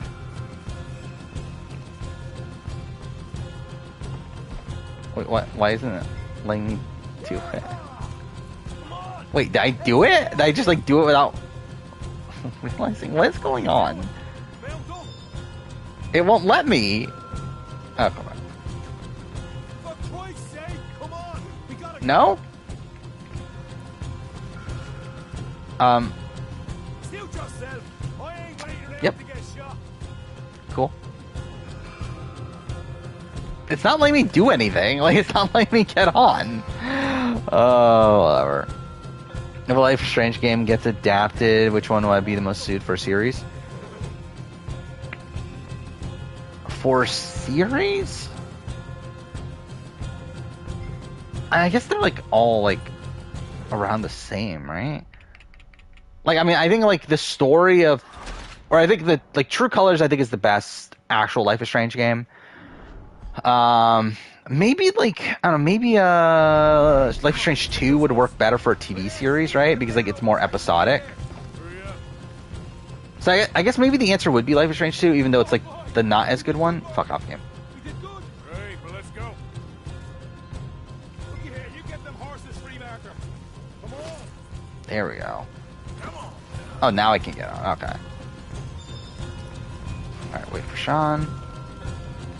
Yeah, True Colors... I think True Colors and OG can both be, like, more short form. Where, like, I don't feel like they need to be, like a 10-episode series or anything. Or I feel like both of those you can condense into a movie and it'll probably work out fine. Where, like, I feel like Life is Strange 2, I think making that into a series makes more sense. Straight out the main gate. Come on. I think of Berlando and Carolina, and they were fine. Jesus, that turned into a right party. Yeah, they were. I'll be honest, like, this cast so far, like, seems very to me. Like, they're all, like, fun, like, energy sort of people, but, like, none of them, like, really stick out that much. Like, they all feel, like, the same, kind of. Like, they all feel like they have, like, the same sort of, like, energy to them. Oh. I think we lost them. That we did. Like, I think, like, so many of the women kind of blend together. Like, you got, like, Floppy, you got, Hui Hui, Money at the end of it. you got Ava, was that her name? You have, like, a lot of these, like younger, attractive, Sure. like, women on the cast that kind of just, like, all feel, like, very samey.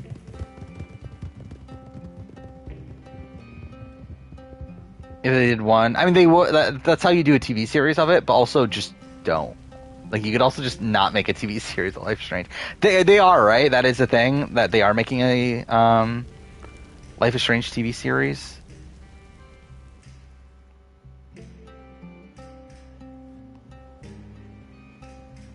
Yeah, there it is. Yeah. So, I don't know. I mean, Home, sweet home. we'll see how it goes. I wouldn't. We got I wouldn't expect it to be that good. Hey, you got any tobacco?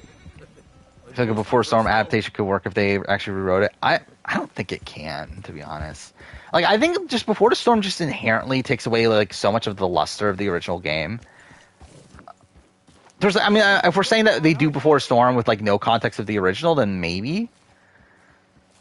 But I think, like, as a prequel, it's just always not going to be that good. good job finding this spot. You found it too. I wouldn't have. You hadn't Oh, was told me Floppy on Big Brother? Okay, I'll catch you later then. Yep. Virginia is still the hottest, I guess so. I did find that storyline really funny. The what's his name? The guy that won the first daily. This like super young guy is that like he talks about like his crush and people think it's Hui Hui, but in reality it's Claudia. What now? You sweating yet? I did find that to be a funny storyline. We're in some disease-ridden, swampy. Which I'll say I wouldn't necessarily disagree. What Trelawney said about the county. Sweating is such, but maybe a little. Four-star will make Rachel a better character. I mean, yeah, but also it's like I feel like just the fact that we know Rachel Amber just kind of sucks. Like I would rather just like her be this like mysterious character. Yeah, that is the person. Oki, is that how you pronounce it? Find out exactly what he knows and who he spoke to. Remember when the first game came out, you made a fan cast at the time? Oh, the sight of the pair of you would make a statue. Like if they do a TV series, it's probably just gonna be like a whole bunch of like nobodies, right?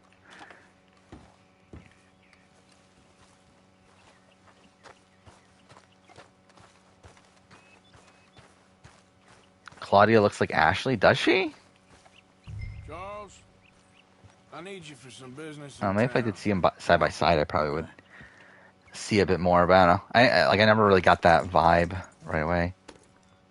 I've heard about the Star Wars movies in terms of there's more coming. I just don't give a shit, so I haven't looked into what they actually are. But I did think about this before.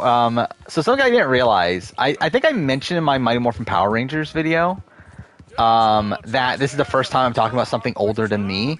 However, I realized I technically did when I did a Star Wars film ranking. I kind of forgot about that, but whatever, I guess. Yeah, obviously, yeah, you can't fan cast nobodies.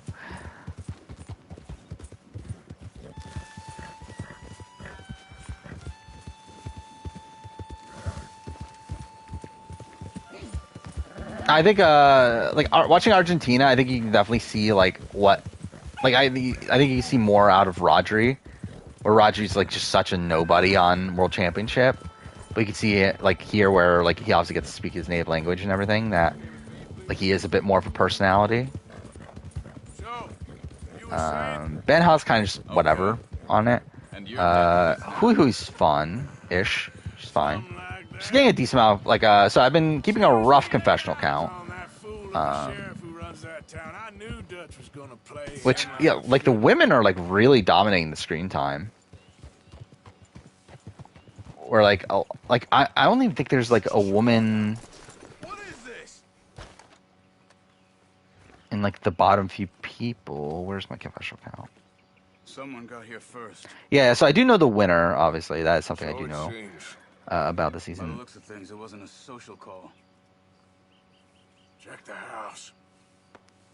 Virginia, or Virginia, whatever her name is. Like she's towards the bottom. Everyone else is a guy at the bottom. And then Fernanda and Floppy are kind of in the middle, and Claudia.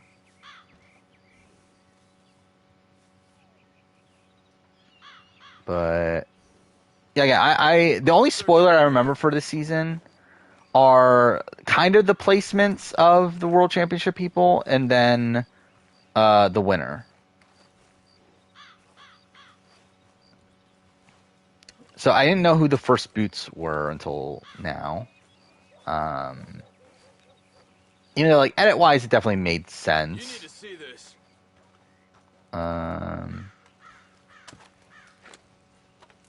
Actually, I think I might know second place also.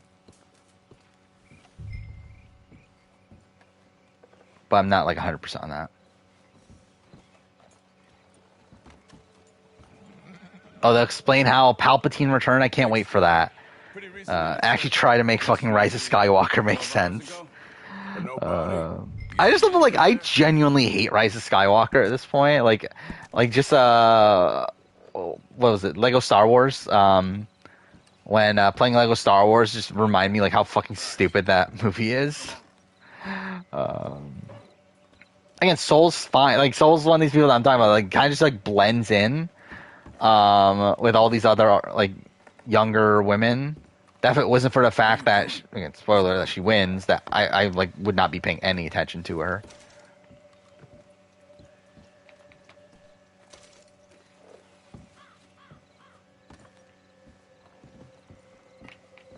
What are you talking about? The Militia Jack's pre-merge?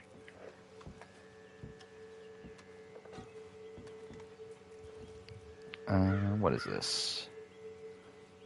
Swapping these with manga issues, do I agree? Top 10 One Piece episodes?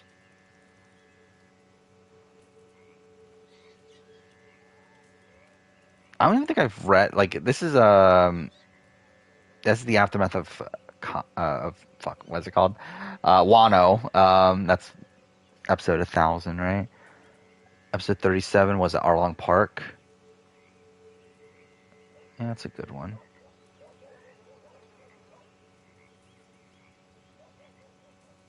Actually, I'm just gonna scroll. What's number 1 on this list?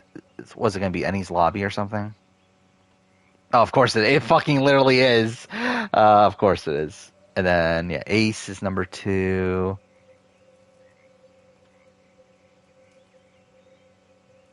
Yeah, number 3. I never even read the manga for that yet. What's number 4? Oh, is this the okay? That's the funeral. Yeah, some of these I haven't. Like I don't know, a lot of these are more recent, to where like I haven't read the manga. Like I haven't read the manga for Wano. But yeah, those are pretty good moments.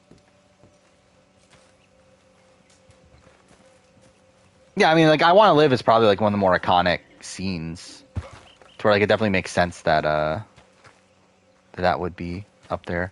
I will say I didn't love the anime version of it though. Not the actual scene, but like the anime, like because like the way they did it in the anime was like really weird. Where like they did this like because it's essentially like surrounded by filler. Where it's like, didn't they go like one by one and like showing the backstories of like each character before they did the I Want to Live thing? Like it was like kind of a weird like portrayal in the anime, but Lead the way then. the actual moment and obviously the manga version's great. Why was Margie targeted in Survivor 33? Because they wanted to keep Figgy around, right?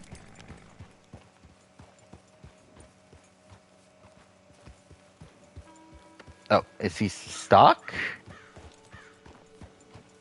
Or am I not going that? What is going on? Whatever. They went up the path here. Wait, what am I doing? Oh, I'm supposed to track things, right? Oh, okay. Wait.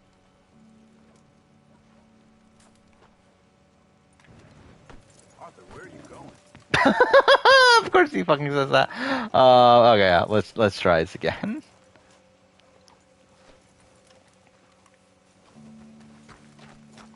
Come on now, boy. Post swap Yawa. That's what Ben, Lauren, Mike, Cole, Jessica. It's that tribe. What are you doing? Um, Hold that horse, Arthur. like obviously Lauren and Ben would be one of the targets. I think I would lean Lauren, but it's probably one of those two.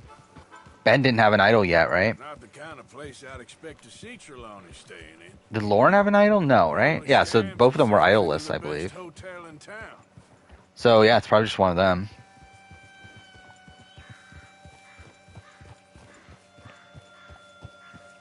Yeah, I don't get why there's a live action One Piece series when like you're not going to be able to actually like do the entire thing. It is weird to me, but it'll still be interesting to see how they do it. Like I'm still intrigued in watching it, even though again, will it be good? I don't know. Yeah, are they literally gonna like wait years? Like imagine if they actually, what if they actually did decide to do the entire series and do it properly in live action? That would be so fucked.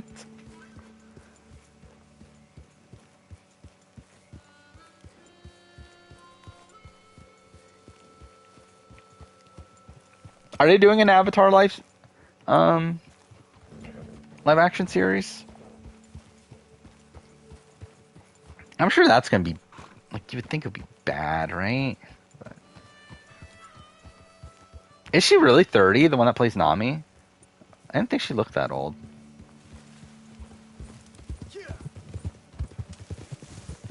Where am I going? Where's the objective? Went down with Trelawney to get Sean after the bar fight.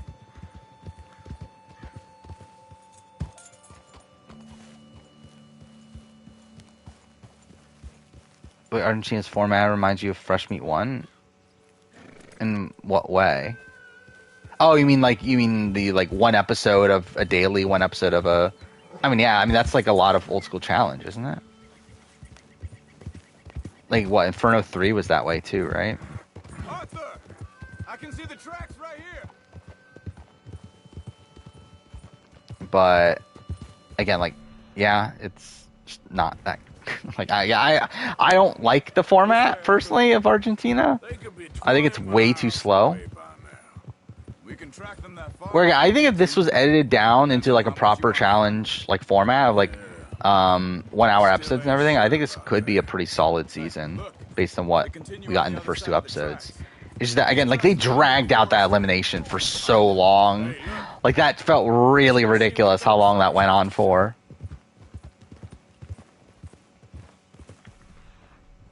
Oh, I just like completely lost it. Like Marley's fine. There's not really anything to say about him. He's there. He's not bad, but he's not like good either.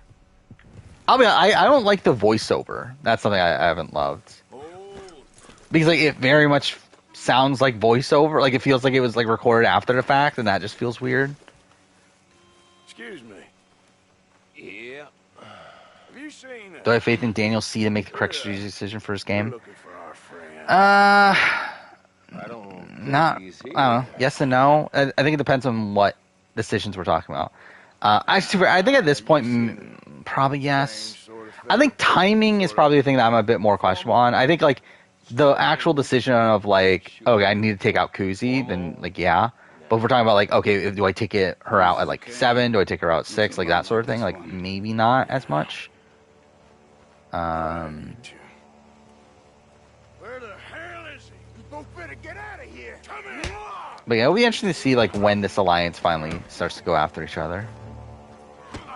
It probably will be a little bit though, which is kind of the annoying thing. Okay, I'm just pushing the wrong buttons.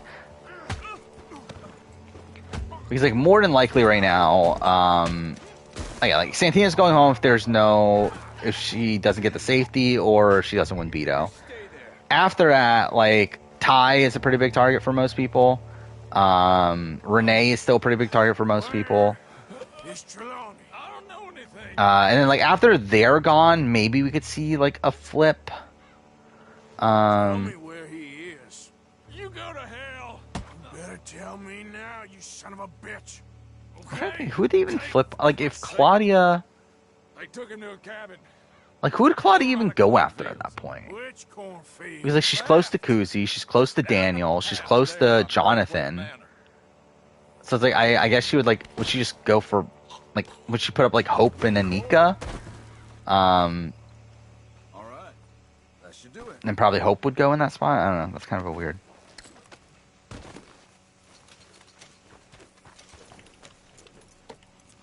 Come on, let's go. I think that's kind of a weird thing with this house too. At this point, is that it feels like so many people within the core power structure are like so interconnected. Because I believe the current plan right now is that obviously the Crown is the top 5. However, they plan on taking Claudia to 6. You okay? I'm good. What do you think they want with Trelawney? However, again, Claudia herself has like connections to both sides. Though again, doesn't really have a connection to Hope in particular. Yeah, it is dumb for Claudia to take out Renee. Especially if she wants her own agency in the game. Though I also feel like if we're saying that getting rid of Renee gets her to 6 with the Crown, like that's not necessarily the worst spot in the world for her. Where I think at that point she probably has this like JC Lynn upside of her being this like looked at as an underdog, even though like at that point she's actually like again kind of in the middle of things. So like it's not the worst thing in the world, but like her getting rid of Renee is definitely like not good early on. It's like right now in particular. If he talked, I'll goddamn. But then again, I mean like Actually, yeah, when looking at the target, like, I think if Claudia herself gets Renee, that's really stupid. But I think her letting Renee go is not entirely bad.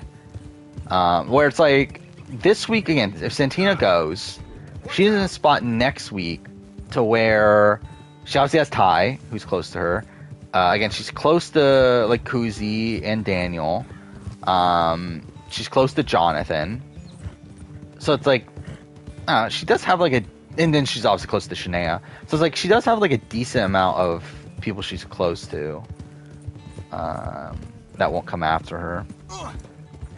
But again, yeah, like, to be the one to take out Renee is just kind of dumb. Especially, like...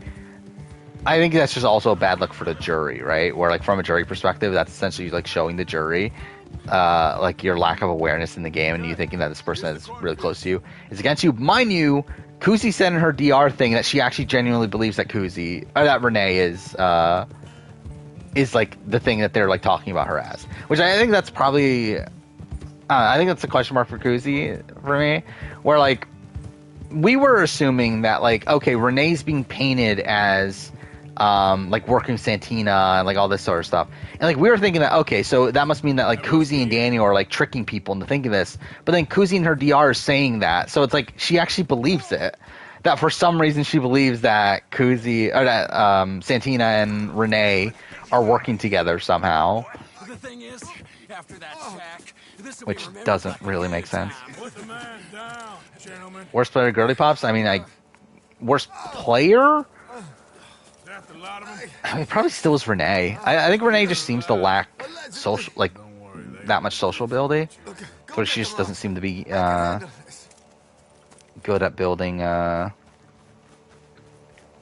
really strong bonds. Who knows what he told She's probably, like, the most competent strategically, though. They've gone into the cornfields. We need to Oh, we're at this mission.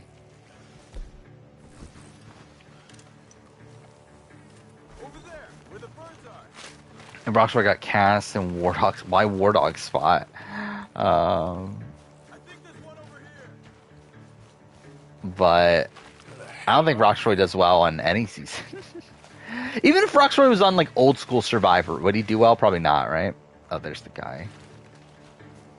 Come on, where are they? Like he probably like has more potential to do better, but like he's probably still not like actually winning or anything. And he's probably just like a not homophobic version of Frank from Africa. Is Ricardo Shane Powers of the new era? In what way? You wait till I find you. Like that's a comparison that like never came to my mind ever.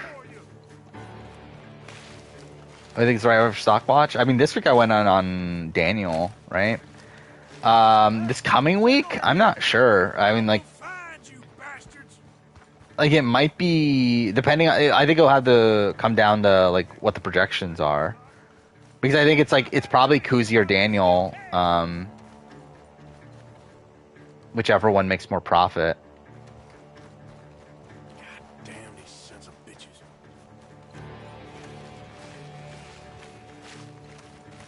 Where is he?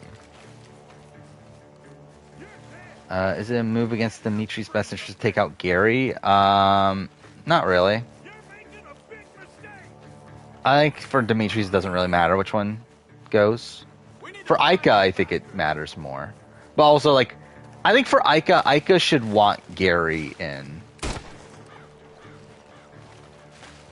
But she doesn't know. Like, she trusts Dre too much. And too far, Dre wasn't planning on targeting her at that point. But also, I feel like Gary's someone that like literally never targets Ica. So I feel like there's more loyalty to be had from Gary than there is from Dre.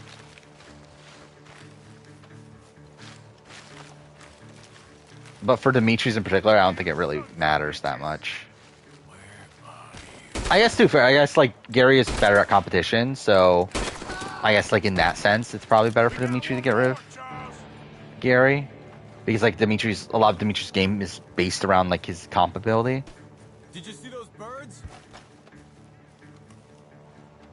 Starting to get going all in on Kuzi. I think you're good for this week. Kuzi's still a good buy. I don't think she'll. Yeah, I don't think she'll go down. She might not go up any, but she might stay the same, which is still making a decent amount of money.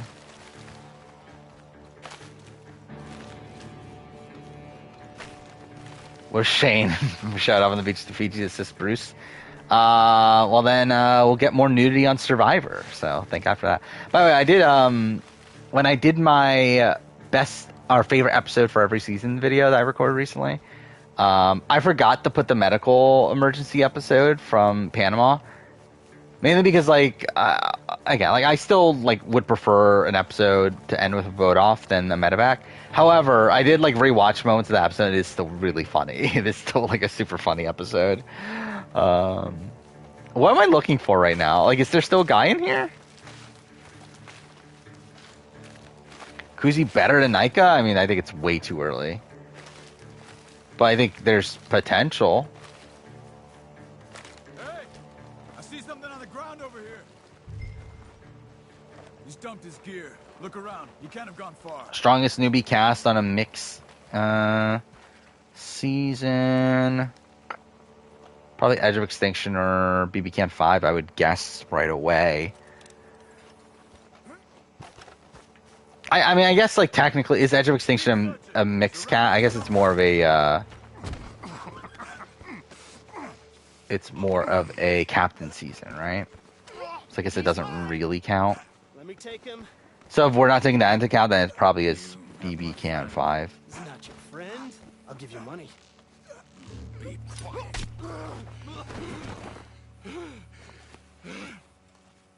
It's only best spy if she's in 9. Yeah, that's what I'm saying. She might not be the best spy of the week, but she's still good though. She's still gonna make money.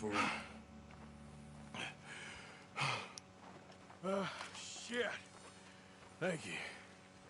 She might not I don't know what Daniel needs again. I think Daniel needs to go up 1, right? And then he's better than Kuzi almost no matter what. Especially considering the less the fact that he costs less also, which means you can get more stocks of him. Which is why I went on Daniel. But well, then also I think Kuzi, there was some downside in the fact that there was already talk about potentially targeting her down the road. So it's I didn't think it was gonna happen soon, but I think the fact that that's at least looming is enough to probably make her not go up as much as she could have. I forgot about the traders. Yeah, traders would definitely not be. I don't know. Quentin, Andy, obviously the greatest masterminds in the history of reality TV. Who was actually a good? Was there any good rookie on that season? Not really, right? All the good ones were. Let's go back for Trelawney. Or reality TV vets. You all right? Yeah. Never goes easy, does it? Sure don't.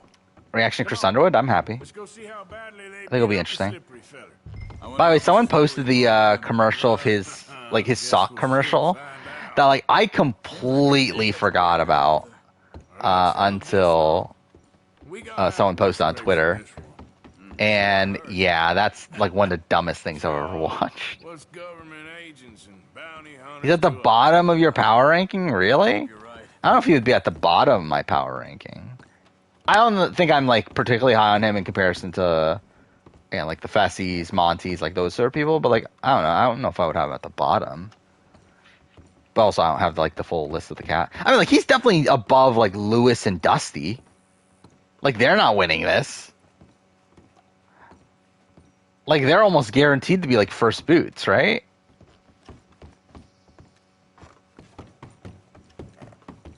Yeah, Monty's on the challenge, USA.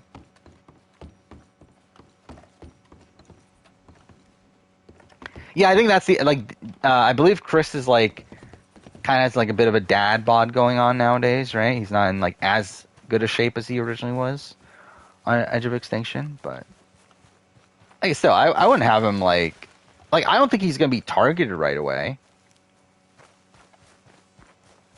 I guess in terms of win equity, it's yeah, he probably is Mr. Trelawney. Definitely on the lower side of things, I would think, but I don't know. I wouldn't have him at the bottom of my power ranking. Well, he's still here at least. Put Put your feet up, why don't you? When the cast was announced, production had the balls to say, as promised, You MTV okay? alumni will be No, on I'm USA fine. 2. I mean, yeah, So, obviously everyone who wants was they? MTV alumni on USA Bounty 2. hunter. It's still so Search the weird cold that, like, heart of mine. Amanda and Corey, Looking for me. and even John A is like, I forgot, we didn't talk about that. John A being on was a shock to me, too. Told them I was Where, like, I 100% was not thinking John A was going to be come on down here for any more show anytime soon. for a Because, like, she job. talked about after World Championship that she was going to take a break. And then that ends up being, like, a 6-month break. So that was Stirred weird. up quite a hornet's nest in Blackwater. Yeah, I'm happy for that Michaela's on. I was also shocked at Michaela Stay with you, gentlemen, because, for a while. again, the fact that she turned down 38 made me think that, okay, maybe she's just, like, not that interested. But again, her for USA is pretty good. Fessy, you have bananas that high. I do not have bananas that high at all.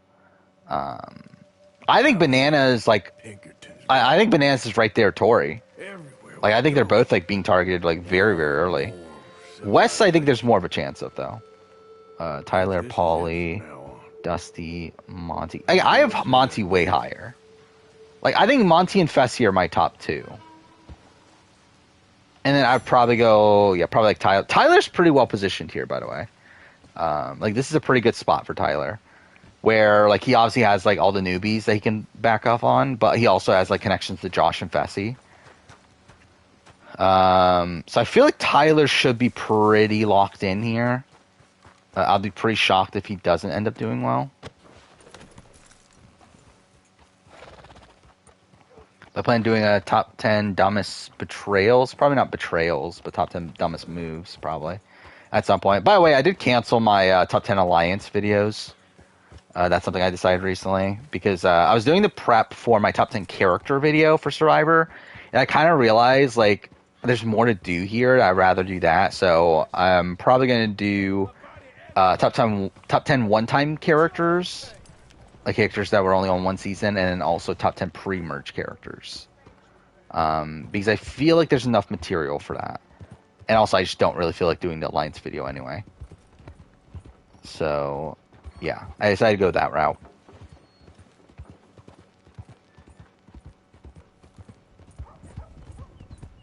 Production wanted the Janae and Kellyanne rivalry.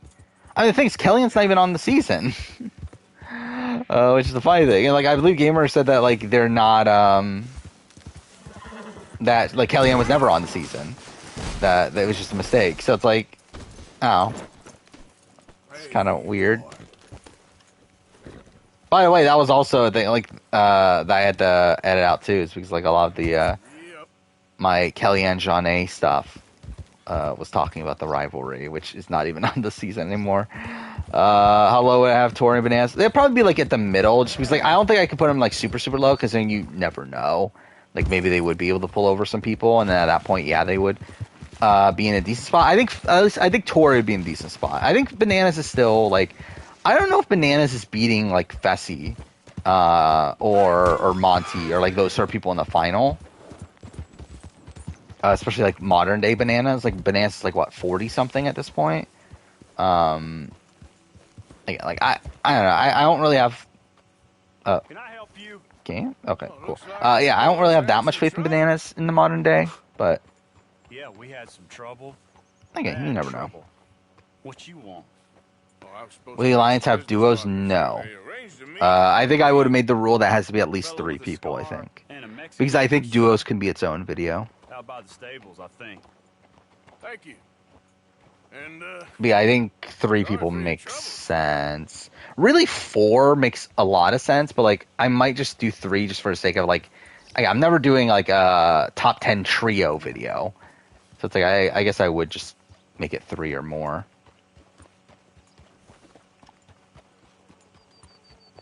But also, I think I would have to limit it to where, like, it's not just, like, an offshoot of a duo. To where, like, it's not like Chilltown plus Jane. Like, one of those, like them continuously, like, telling people that they're, like, part of Chilltown. Like, it wouldn't be, like, something like that. No, it would be based on, like, strength of the Alliance. Like, yeah, like I haven't done any of the prep for or anything. I think I'm not even doing it right now. But like my guess would have been the Cookout would have been number one on Big Brother. Everywhere. Bandits attacked my field. Like I think Cookout, Brigade, Getting killed. Just who are you? Bomb Squad / detonators. Like I think those are like the ones that would like be pretty high. At least I think of right away. No. I met your son. But I think like Cookout would probably be number one considering they never turned against each other by the end. Gray here was saying how he had problems with a family. Yeah, thank God Casey's not on fucking USA 2. How that would have made this like truly dreadful, considering that means that like Casey, Fessy, and Josh are all there. Well, also Casey will bring them in with like bananas and all them. To be fair, Josh Ray has connections with bananas in that side of things, but still, it's like not as much as like Casey. And then there's another person, right? Tyler, obviously, would just be lumped in with them. I've always been pro Catherine Fouquet. That's been my Catherine. I just like I'm looking at my shelf right now. I literally own every version of Catherine. Actually, outside the Switch version, I guess. Actually, there's an Xbox One version, isn't there? So maybe, I guess I don't own that either. But I do own the PS3 and 360 version, and I own full body. Over in Clemens Cove. Fellow over there will run them out of state and give you 50 cents on the dollar. And then I also own it on PC also, because obviously I own Catherine Classic or whatever it's called. Keep us away from this. Publicly, I mean. It's level 6. Oh yeah, level 6 would be up there too. I think level 6 would be below them though for me. Where like I think of level 6 is essentially just Tyler. It's essentially just Tyler took over like an alliance that was already together before him and made them good. Just almost solely due to the things that he was doing. And like, even then, like he picked off numbers within that alliance along the way. You can do one place for each Catherine. I don't even remember if I ever did a Catherine, the Catherine Fouquet playthrough. I don't think I ever did. Did I? Because I'm pretty sure, like, I've played it twice for footage. I think I did Catherine K and I did Catherine with a C. But I think Catherine Fouquet, I just watched the playthrough online, if I remember right. And then, like, all the footage that I used in the video was, like, from before, like, the footage that you're forced to play beforehand. I think is how that worked out. That was you? The old man was cursing the Braithwaites about that. Burning rich folks' property? Then Catherine Full Body is like another one of these like weird games where like footage is blocked off for like the back half of the game. So like even if I wanted to stream Catherine, it wouldn't be that great considering I can't even play like the last like 3 or 4 hours of it. But get even a third of that. Watch it. That would be a disaster though, playing Catherine on the hardest difficulty on stream. Like that would be such a disaster. Like I've beaten Catherine on the highest difficulty back in the day, back in like probably like 2012 or something. You'd be armed if you were about to spend 5,000 on horses. Yeah, I should get a proper setup just to play Persona 5 and Catherine. That would pretty much be the main motivation.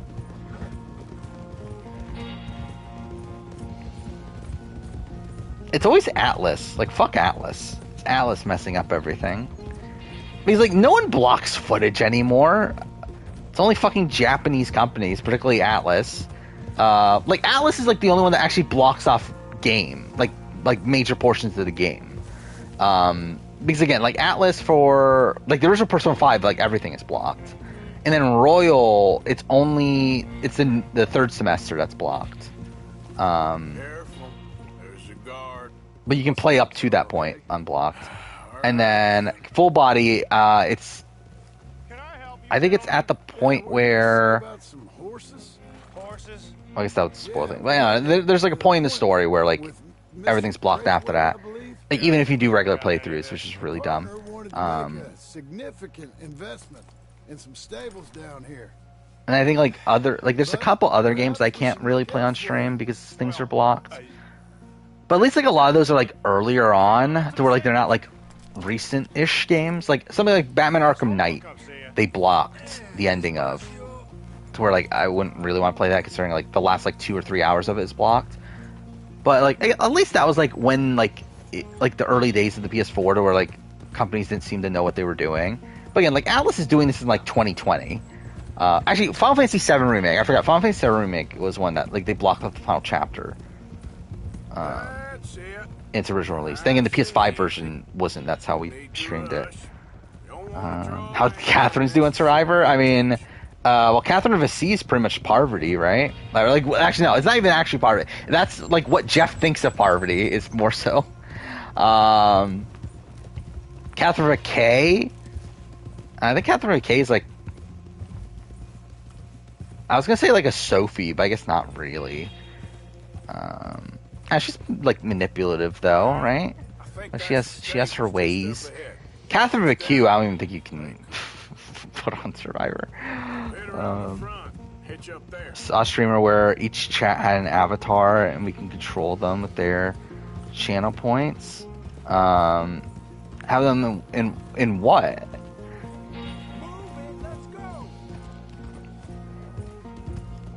Like what would it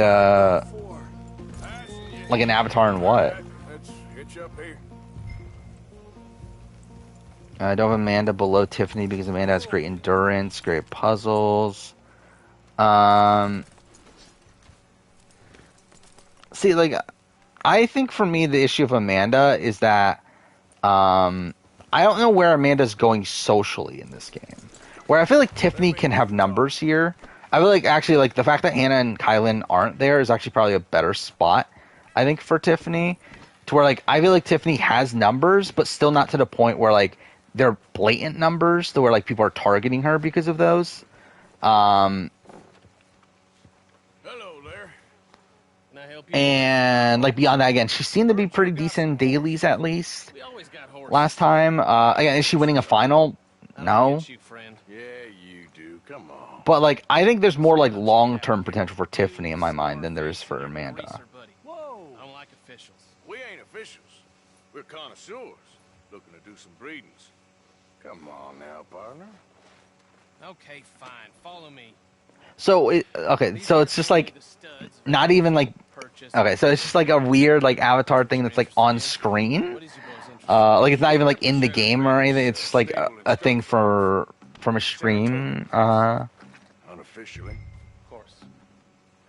This here's I don't know what do you call it? Like so essentially it's like chat is like controlling these avatars that like have nothing to do with the actual stream outside of, like that they're just there being controlled by. He was a champion briefly until he hurt his leg, didn't you, boy? Okay. Amazing runner though. Yeah, it's For kind sale for of a decent price. Boss would probably a sell it to weird you if you thing. made the right offer. And this here is Old Father Time, my favorite horse. Yeah, it's funny is I do have a OBS set up technically. I've never streamed from it, but I do have it set up. Just look at those balls. Was I supposed to kill him? I didn't even know if I was supposed to kill him. Greaser, huh? Okay. Bandana's on. Towards like if I wanted to stream like I don't know, something like me like going through a Brant Steel or something like that, I could probably do like that sort of thing. In terms of playing a game, I don't know if my computer can handle streaming and then also playing a game on PC. And also, I don't know. Well, I would need a capture card, right? If I got a capture card, I probably could properly stream that way. But then also, I would need to like get like I don't know, like a desk and a camera and a chair and like all that sort of stuff. Relax, boy. Come on. Good boy. Easy. Easy now. Take it easy there. Marshall, you're gonna tether him up to Javier's horse. Yeah, I don't know how you add that. Like, because I'm streaming from PS5. I don't know how you add that on PS5. Like, if I was streaming from OBS, then, like, I'm pretty sure I could add it that way. Go easy, boy. Yeah, like, streaming this way, I don't think you can. Is Cassie being on USA a good sign for a return Survivor? Probably not, actually. To be honest, this is something I actually... Like, looking at the Survivor cast... like, again, it feels very random, the people that are on here, to where it kind of makes me think, like, are we getting a returning season soon? And like these are essentially the people they were willing to like let go. Where I believe that was like a rumor for last time, right? Is that like that was a rumor for USA One that the people that were on USA One were people that like CBS was like willing to like not have on All Stars and let them go to CBS. Which like the Shan pick makes that kind of questionable, but like you know, when you're looking at like Danny, Desi, like it kind of makes sense that like these are people that like don't really see these people being on a returning season. And it's like here when we're looking at these people, I think it makes sense that like Cassidy, Chris Underwood, other person, Chanel. It's like these aren't people that I would expect to be on the next returnee season for Survivor. So like I think it's actually the opposite. I think it makes sense that they're like saying yes to have them on because they know that they're not going to be on like on the next returnee season for Survivor. This way. Come on. Oh, cool.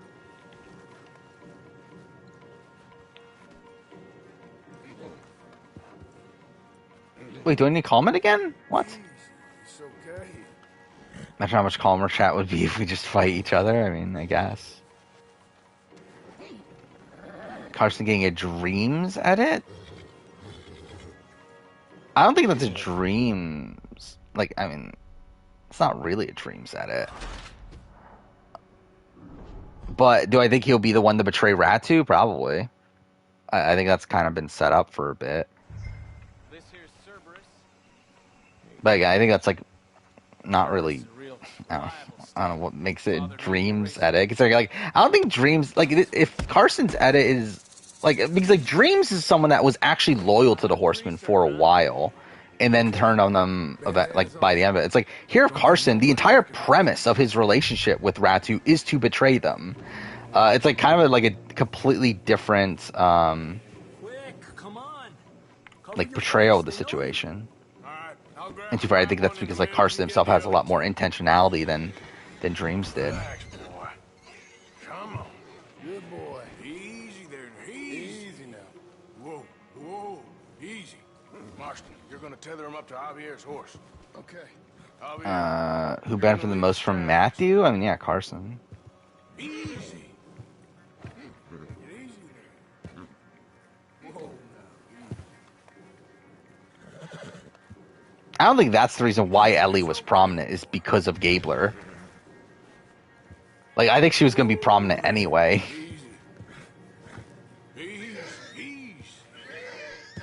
I think Gabler's edit is like a really weird one where like I think 100% they just did not know how to do it. I think they just 100% like did not know how to portray Gabler as a winner because like even to them they didn't know why Gabler won. Like, even they were confused. Like, Jeff Probst explicitly says in interviews that he was even surprised when he saw the votes that Gabler ended up winning. How'd I fail this?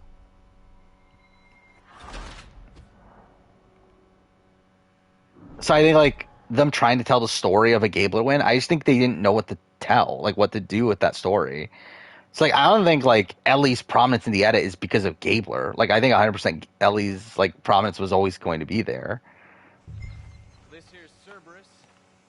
Why I think production doesn't like Cassidy because that's not the archetype that they typically like. Cassidy like fits into this like essentially like an Erica style like player to where like I think if Cassidy were to win, I think they would have been dissatisfied as well. Like really, I think no matter what, I think to them they think that 43 is like kind of just a failure all around. To where, like, I think any of those final three win, I think they're kind of, like, underwhelmed.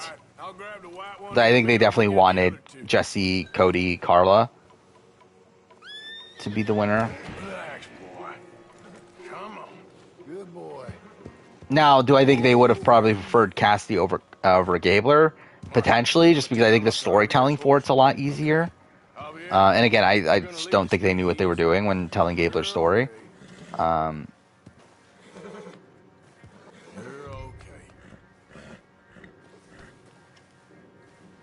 Why won't you let me lead it?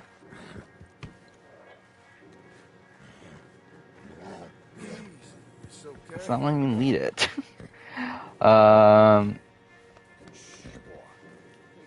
like technically Jeff never said that he thought Cassidy was winning, but he always said that like he didn't think Gabler was winning. So through that, I think you can assume he thought Cassidy was winning. Just because, like, I don't know, did he actually think Owen? How did I fail this again? Like, did they actually think Owen was going to win? I don't know. So I don't know. I'm kind of inclined to think that they thought Cassidy was going to win. His new Arrow winner edit consists of negative content in the pre-merge. It seems like it. Like, I mean, the 3 winners so far have had that.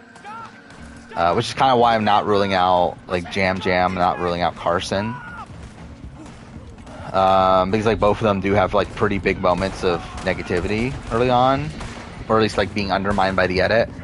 Carson in particular. Like, Carson has the, like, 2 episodes pretty much in a row being undermined by the edit.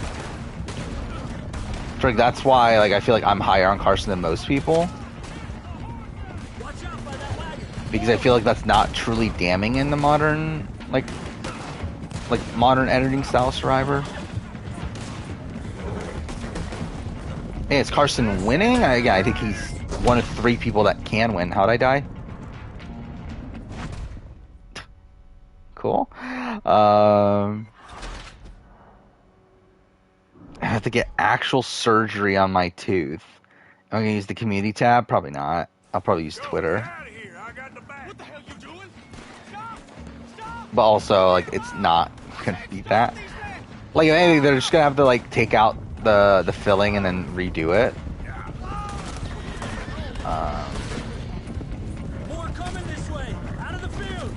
The question is, when can I get that done? I think that's the question.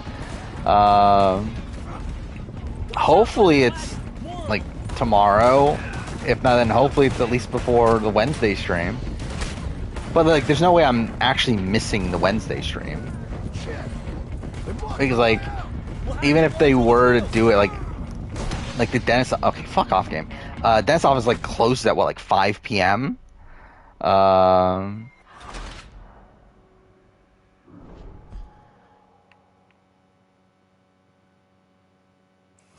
Clinic? I'm not in that much pain to do that. And also, it's like... I don't know, like, do clinics do dental work? Never actually thought about that. I finished the Pro Ends rewatch. I literally finished it today. Which, yeah, opinion's pretty much the same. Yeah, pretty much my opinion on pretty much everything's the same. I think it reminded me more of like what I don't like about Sandra's game. Impro Islands. And also, I will say, I actually am probably higher on Lil on the rewatch.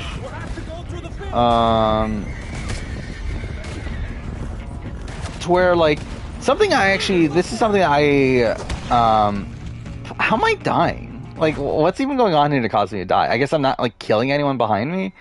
But yeah, like, I think something I didn't recognize, or I don't remember properly, is that, like, Lil is the one behind the Burton vote.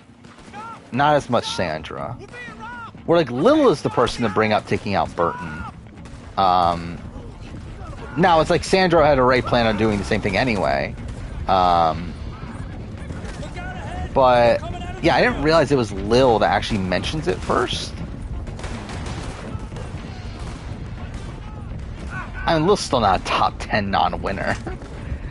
But also, like, yeah, like, I think Lil, like, actually, like, doesn't play... Like, I think Lil plays a pretty decent game after she comes back. But obviously, it's still reliant on her coming back.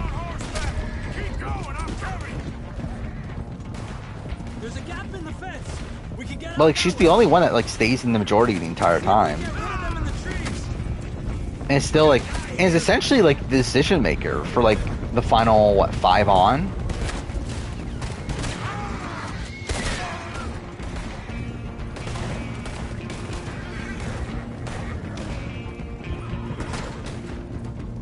Do I think Tika's gonna be Foa? Potentially, yeah.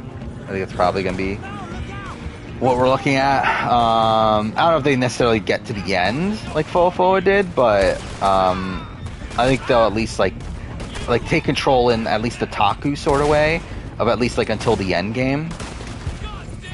And then once we get to the end game, I think it's like a bit more up for grabs.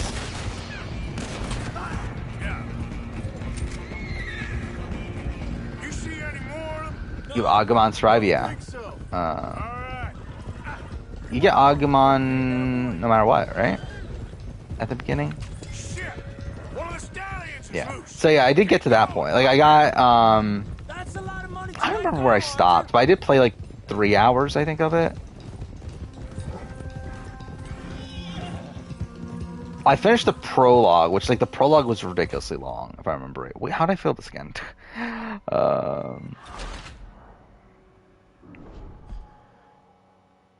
I lost a horse. Whatever. 41 was added properly. Would it be the best New Era season? Probably. At least it would be better than 42 and 43. One of the stallions is loose. Oh, I have to go after it. Okay. Like 44, we'll still have to see, but like, yeah, it's definitely like I think it's definitely the most interesting season gameplay wise.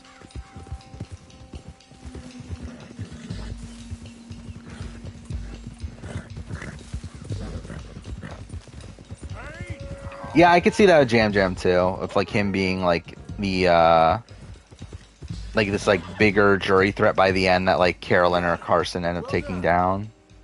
Clemens Cove's just over there. I think that could be like the explanation for like why his story isn't as like isn't as much like attached to the being underestimated like theme. Am I higher on Trish? Not really. I'm actually lower probably on Trish.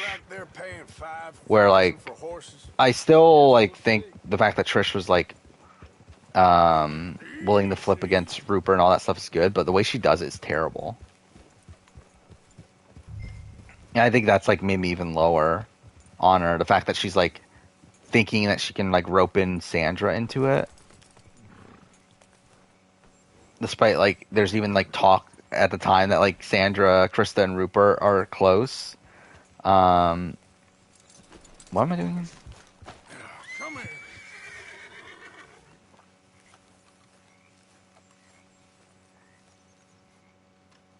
That's the one. Like that's still one of my favorite moments in History of Survivor. Is the who the hell voted for me? Heard you pay good prices. I think I like completely capitalize it in my notes. I think I did. That's my brother Clive. Yeah, there's certain scenes that I wrote down like word for word. Arthur, Javier. So what are you? Cuban? No, I don't like Cubans. Where is it? Episode 7, right? Yeah. Who the hell voted for me? John. Who the hell voted for me? What the fuck was that shit tonight? Yeah. Ooh, you're That's funny. great. He's funny. Ain't he funny, Clive? Clive don't talk. No, I wrote down the Lil and Andrew conversation word for word. Sure. Yeah, I know these horses.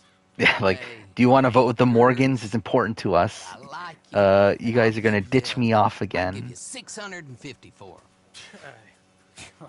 I was told we could get up to 5,000. That's still great. That's such a great scene. Like this conversation between Savage and Lil, where like essentially like it ends with Lil being upset that like he didn't tell her Maybe someone there will hang you. when she was going home, and like you see like Rupert in the background like shaking his head at everything he's saying. Like it's such a great moment. All right. You goddamn fool, Marston. Ain't no one round here got. Was it good to see the great skinny Ryan back in action? Yeah, obviously. Greatest character in History Survivor, Skinny Ryan. Mr. Die Jerks himself.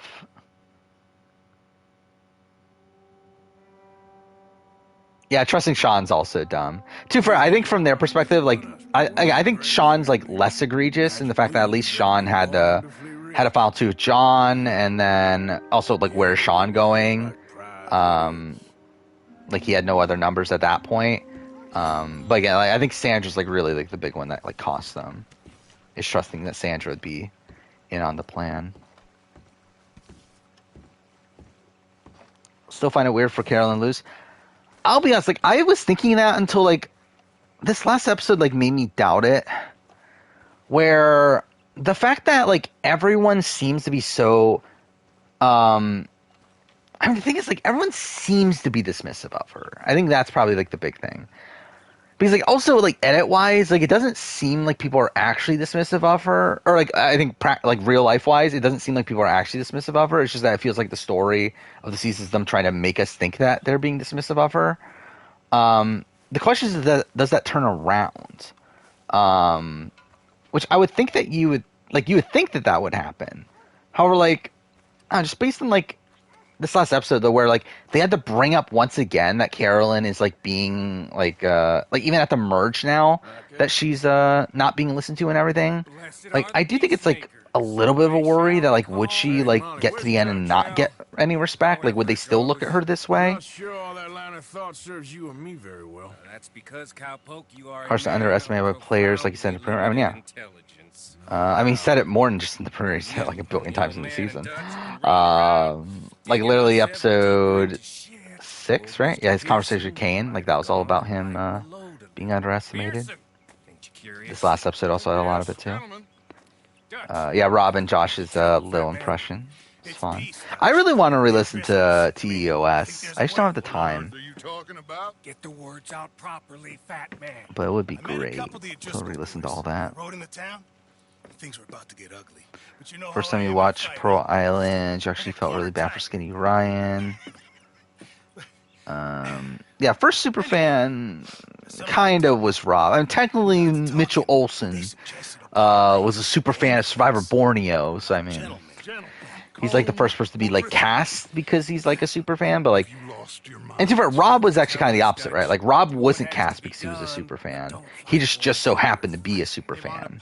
Where like, yeah, Skinny Ryan was like cast to be the next Rob, essentially. Probably a trap, but what do we got to lose? Which yeah, was like that one was more so based around like him being a fan. Because you'll be protecting us. It's a trap. You shoot the lot of them. If it ain't yeah, Moon. Oh yeah, I wrote that down word for word too. Yeah, the John and Lil interaction. Gotta take. Where is it? I killed Combs' brother. Long time ago. Yeah, here, John tries to make a deal. Lil's response is, my daughter wants to be a doctor. Yeah, do you understand how deals work, Lil? As you say, it's a long time ago. Dutch.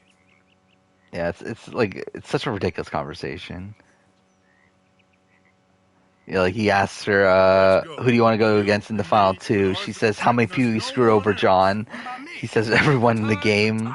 And she says, I do aerobics. Then John just says, okay. She says, my knees are great.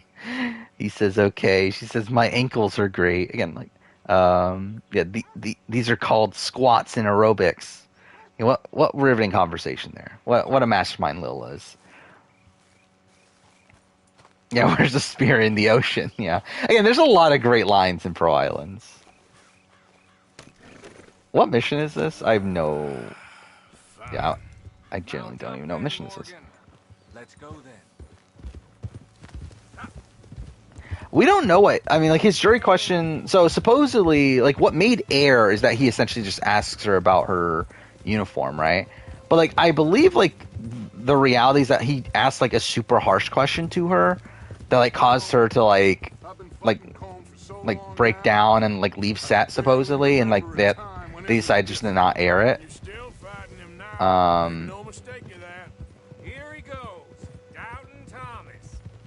Because like Fair Play like even like insinuates, right? Like in the lead up to Tribal that he says that he's gonna like make it known like how much he like doesn't like them or whatever. But then like we get to his question, like it's a pretty like nice question. Like he's talking about like Sandra, you represent Puerto Ricans, Lil, you represent the Boy Scouts or whatever. But it's like it's not like that harsh. So yeah, like I think it's definitely implied that yeah, it is in this Survivor Historians. That he essentially like trashes Lil. But like we don't even know exactly like what he said. Like I'm assuming it relates to the Boy Scout of it all, right? Like calling her like a hypocrite and like all that sort of stuff. Fairplay was drunk a lot on that season. We'll get on over there, find a nice perch for you to settle into. You got that? And it's funny when you like notice that he's drunk too. Like obviously the Burton vote is a big one where like Jeff calls him out for being drunk. Also like the moment where like Fairplay starts a fight between Lil and Dara. Like Fairplay is like clearly drunk during that too. I will do my best. Oh, my dear and trusted friend, with you watching over me. Yeah, I actually I went back and re-recorded my favorite episode part of Pearl Islands after the rewatch here. Because my initial pick for a favorite episode was the Rupert boot, which is still a very, very good one. However, yeah, after like rewatching it, like both Burton boots are really great. The premiere is obviously great. I decided to go with the Great Lie though, like obviously the lie, the grandma lie. Which like initially I didn't pick because I was like, well, the Tawana vote off is just kind of whatever. But like in reality, like I think when rewatching the episode, it's like nonstop like fun stuff happening. It's like you start off with like Sandra and the fish, and yeah,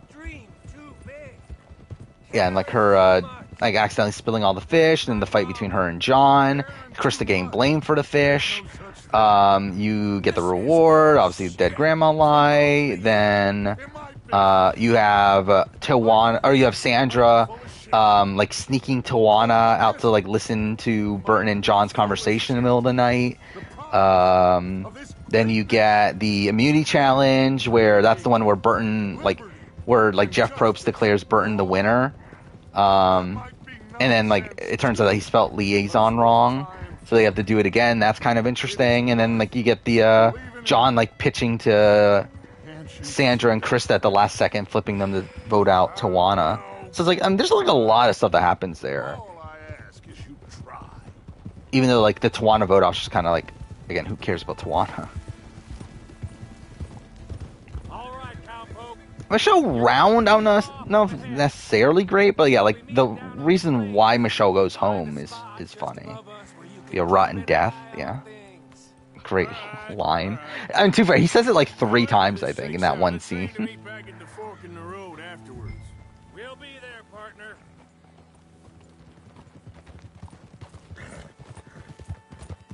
Love both. Yeah. Part 1, part 2, like what the, are both great episodes. I think part 1's probably better in my eyes. Because like part 1 also has the who the hell voted for me at the very beginning, and then you obviously have the reveal of the Outcasts. You have Austin's quit. You have Johnny Fairplay voting Sean saying "fuck you." All that's really great. Retrospective won't be until September. That'll be when it comes out. How often do I get drunk? Never. I don't drink.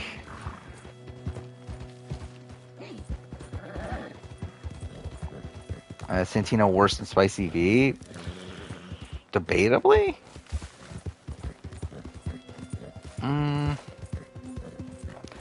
I think Spicy V is worse in the sense that I don't think Spicy V... Because, like, I think, like, Santina at least, like, was eventually willing to work against Zach and everything, where, like, I don't think V would have ever been willing to turn against, like, Ty and Jed. Yeah, I plan on doing worst episode every season. It'll probably be in the next batch of videos I do, though. But, yeah, I do plan on doing it. It's on my list.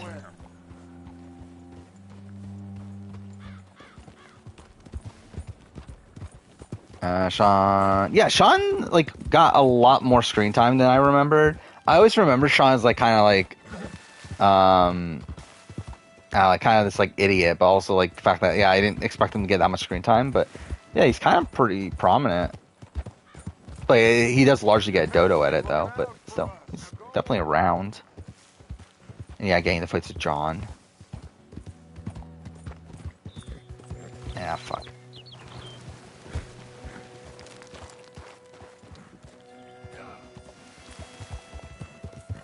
How to rank BB Can 11 cameos as players. So who do we got? We got Herman, right? That was week 1.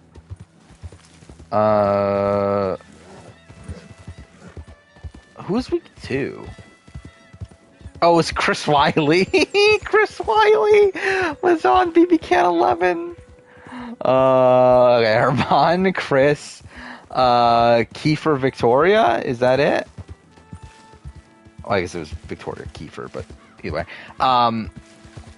So it's probably what? Kiefer, Herman. I don't remember. Who's higher on the player ranking, Victoria or Chris? It's probably Victoria, right? Then Chris? Worst episode pro ends the Rhino boot? Probably. Let's see. Yeah, probably. What even happened? So Rhino boot's like a weird one where like it does seem like things are happening for a lot of it. Where like we do see like John, Burton, and Lil like starting to flip on Rupert for the first time, but then like it doesn't actually happen. And too far, Rupert wins immunity.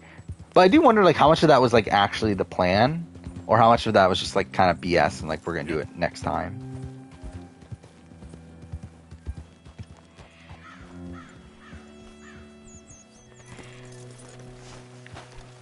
What am I looking for here?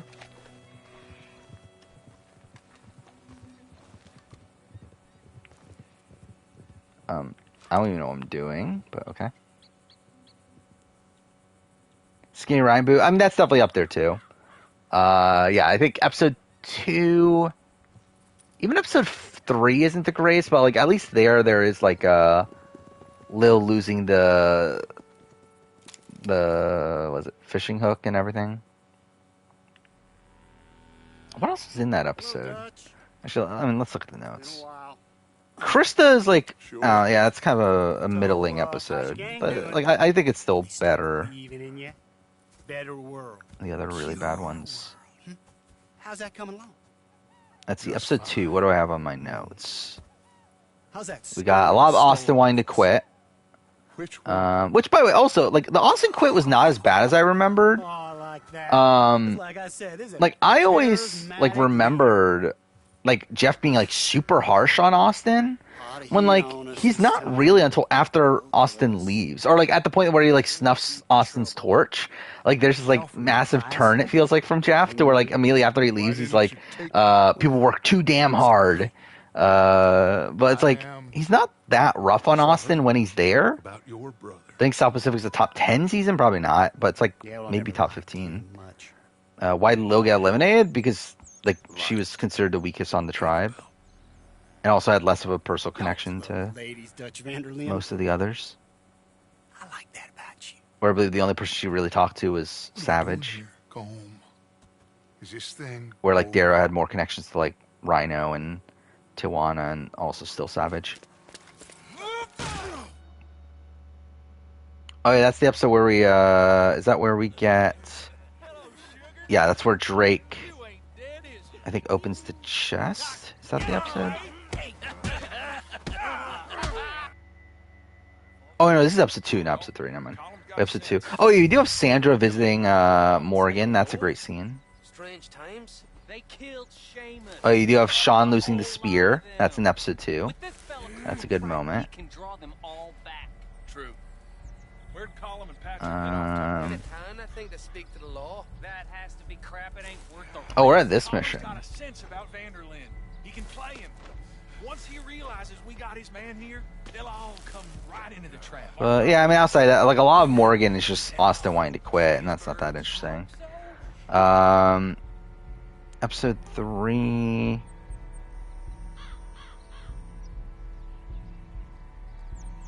Yeah, episode 3 is I Can Get Loud Too, so that's great.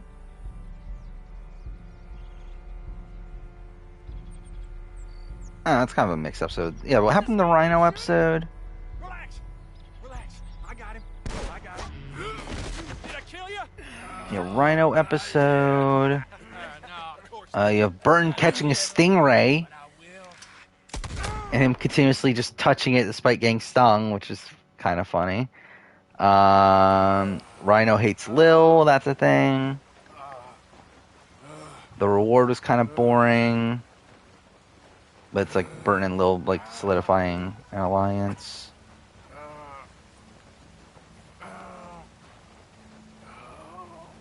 Yeah, Rhino Epps I think Rhino Epps is definitely the weakest. When I'm looking at the notes and everything, I would say Rhino Boots the weakest of the bunch. Oh yeah, that was funny too. Yeah, Rites of Passage where like he's not even included in it until the end, where like they show a montage of him, but then like follow that up with showing his like torch on the ground. So yeah, it's a lot of foreshadowing to the Rupert boot. Did Xi'an play better in All Stars or Thailand? I would like obviously she makes it further in All Stars. Like I think she plays better in Thailand, but had more potential in All Stars, if that makes sense. Like where I think in terms of what she's actually doing, I think she is like playing like more in Thailand, but it's like it's just she was never gonna win anyway. Like it didn't really matter. Where like in All Stars, I think she's like not doing as much. Where like in Thailand, at least she's like actively playing the game. She's actively making these relationships with the people that she can make relationships with. While in All Stars, like she largely just like attaches herself to Kathy and just does whatever Kathy does until the point where Kathy gets voted out, and then she wins an immunity challenge and gets voted out right after that. So I don't know. She's not that great in All Stars.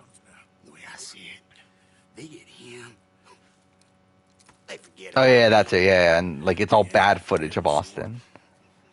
If I were you. But to him, that is like most of the content for Austin on the show. Because like really, like Austin's like right from the beginning on my Edgic ranking, like even before he wants to quit, like I already had Austin at the bottom. Because like Austin gets like a really bad premiere episode where like even there he's like shown as like a misogynist and everything. And then, like, yeah, like he obviously is like looked at as like an idiot for selling his clothes, which that plays into his quit. But yeah, I said this before that like I think Austin's quit like obviously like makes sense. Like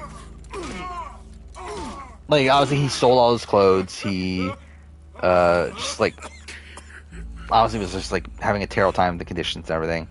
Like it makes sense why he wants to quit. But also, like, a lot of it is on him, though, isn't it? It's like, a lot of it's just him being an idiot. Was PG or Dan? Probably PG then Dan, right? No, again, like, through the rewatch, I do not see what the Edgic community saw in Dara. Like, I did my own rankings. I literally had Dara at the bottom for, like, almost the entire season. I legitimately, like, I just don't see it. I don't know what they saw. Yeah, like I had Dara like episode 1, I had her at 9 because at that point I was like, okay, they're kind of like this can be looked at as like they're hiding her from the negativity of Morgan, because I thought Morgan came off like really terrible in the premiere. So I'm like, again, like I don't get how they thought anyone from Morgan was gonna win. Like the fact that Tawana was number 1 after episode 2 is mind blowing to me. Like she gets such a bad premiere where like she's essentially like when they talk about like how bad Morgan is, they cut to Tawana when they talk about how like Morgan, they're like not doing well at the village and everything, and they're being rude and whatever. We're cutting to Tawana as the example for that.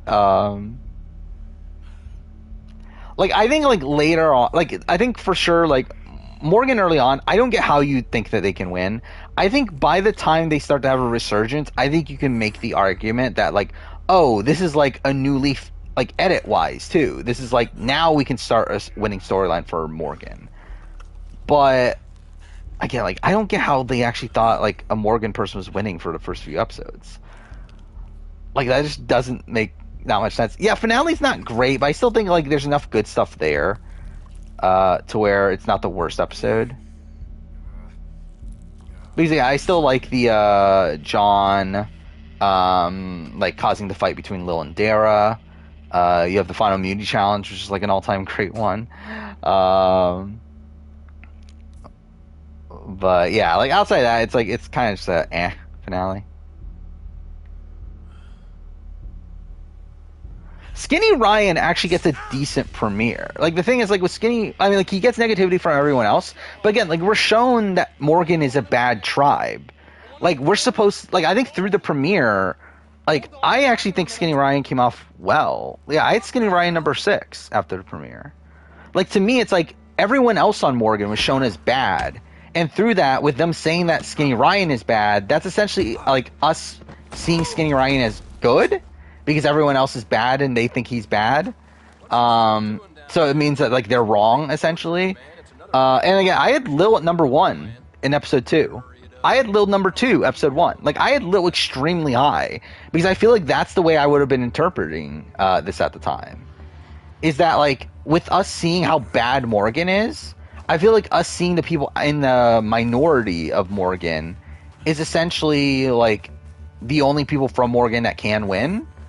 Because, like, the people in the majority are being shown negatively. Savage had a mixed edit for me. Again, like, Savage is kind of the, like, Savage and Rhino are the two that I'm talking about, where, like, early on, I think no chance, but then I think when we see their resurgence, I think their content kind of starts to shift. Where yeah, like, I think at that point you can argue, okay, if this is the start of a Morgan winning trajectory, it probably is Rhino or Savage. Actually, I forgot, I did have Tawana. No, that's not Tawana. No, okay, I was right. It was Rhino and Savage that were, like, the top 2 Morgan people for, like, the end of the pre-merge. But yeah, I had Sandra, like, number 1 after episode 1. Then Lil number 1 after episode 2, and then I actually had Krista number 1 for episodes 3 and 4. Like, I thought Krista got a pretty good edit, to where, like, again, we know from, like, post show that, like, Krista supposedly was, like, hated and, like, no one wanted to, like, Krista to win. But it's like, based on the edit, like, she comes off very well in those first few episodes. Like, I think she comes off better than Sandra after episode 1. Or, like, outside of, like, the fair plays, like, confessional that, like, alludes to I have a mill that says she won't be the final one or whatever. Like, outside of that, like, I feel like Sandra's, like, episodes 2, 3, and 4 are kind of, like, a bit, like, I don't know, kind of in the background more so than, like, Krista, where, like, I think Krista's, like, legitimately getting a pretty solid edit. But then I think it goes back to Sandra, after episode 5 until the merge. And I think after the merge, like, I dropped down on her a bit until the Krista boot episode is where no, it's the Tawana boot. So yeah, it's after the fish stuff. I moved back to number 1 at that point. So yeah, at that point, Krista and Sandra are still 1 and 2. But after, like, after Krista goes home, I think there's, like, it's pretty definitive Sandra. Yeah, you did. Miss Grimshaw, I need help. But yeah, I had Burton at number 1 after he comes back, though. Where, like, his content, like, in the post merge is actually, like, pretty good right away. But then it just goes downhill, like, around the time of the Rupert vote. But, like, right away, it's, like, it's pretty good. Like, it's, like, again, like, if I'm interpreting this at the time, I would have looked at it as, like, well, this is like a situation where, like, the Outcast twist causes them to, like, essentially restart after the Outcast twist, where, like, this is essentially, like, with Burton coming back, this is essentially like the start of his edit. Again, it's very strong for the first couple episodes after the merge, but yeah, once Rupert goes home, his edit definitely does go downhill. But he was number 1 for a few episodes, and then yeah, like, after that he drops quite a bit. A few weeks later, Savage Bear in Cambodia or Pearl Islands? Pearl Islands. In terms of, like, win equity, Pearl Islands. In terms of, like, overall game ability, he's probably the same. Like, he's really, like, the same player both times, right? I'm sorry to hear that. Well, take care of yourself. You too. Was Rupert vote a benefit to those who voted him out? I don't think it was to Burton. I think Burton yeah, I think Burton taking out Rupert was a pretty big mistake. And like while it works out for him for a bit, it like I think again like it's him getting rid of like the biggest target on the board to where like he becomes the next biggest target. And like John's able to save him for a few rounds after that, but still, I definitely think he should have waited a little bit.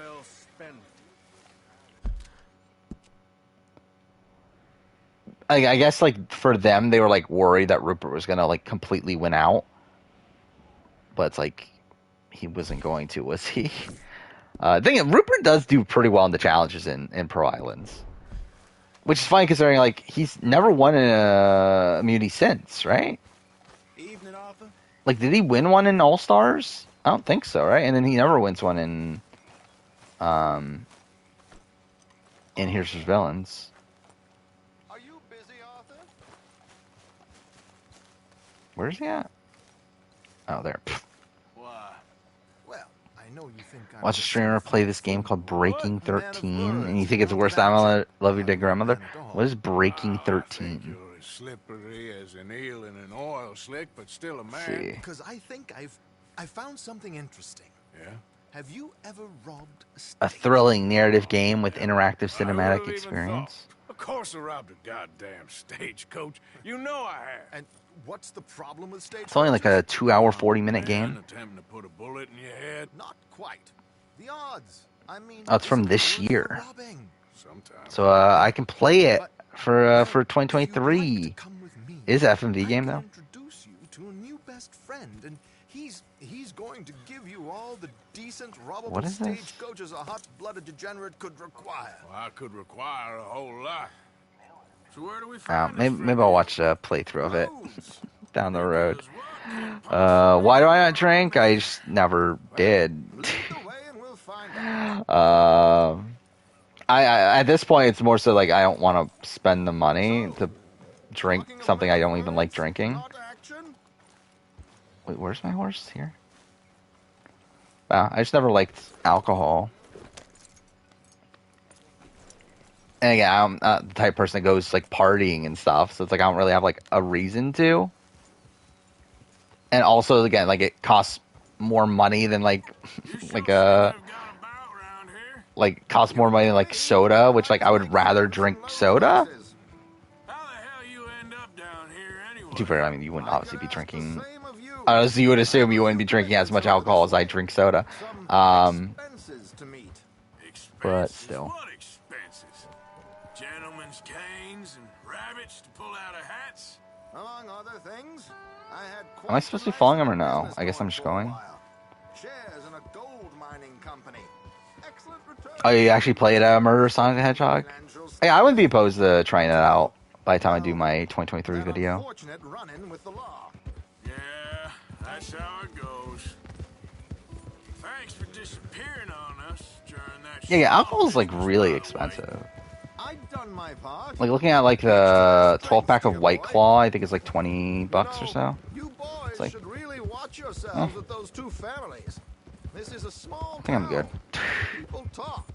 I tried to mention it to Like if I were to drink, that's probably like the sort of thing I would drink though, is like White Claw and stuff like that, like the seltzers. But yeah, I don't really need to.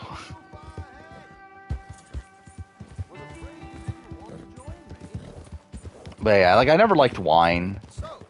And yeah, like just regular beers I never liked either. So, where exactly are we going? The train station. The clerk there, Alden. So yeah, just not for me. Mom used to drink a huge plastic bottle of vodka on the daily. That sounds terrible. I think I'm good. I've never had vodka.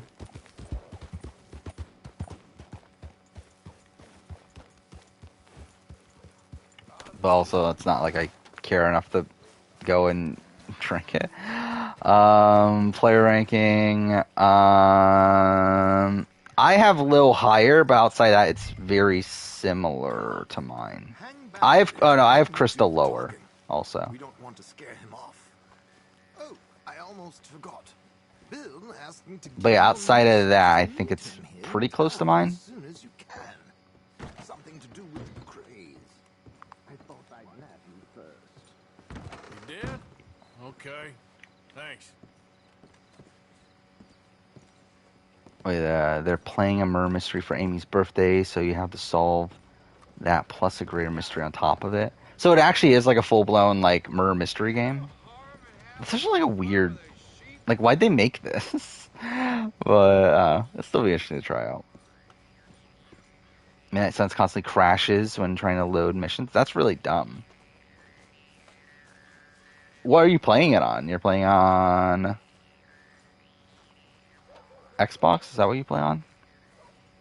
But anyway, yeah, that sounds like shit. You drink 2 liters of beer one night? Well, that's a lot.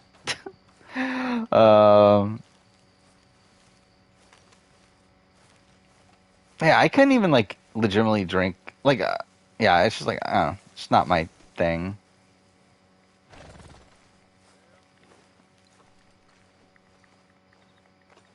Like, I don't think I've ever like actually finished like an entire can of beer. Just because I'm like, I really don't want to be drinking this. Wait, why am I talking to this guy? Where'd he go? Oh, is he still? Wait, did I just like leave him over there? Fuck me. Would I vote for Lil over Sandra? No, I would vote for Sandra. If Lil wasn't voted out, and like yeah, then at that point I would vote for Lil. But I can't vote out. I can't vote for Lil when she was like gone for 3 rounds of the game. Series S, yeah.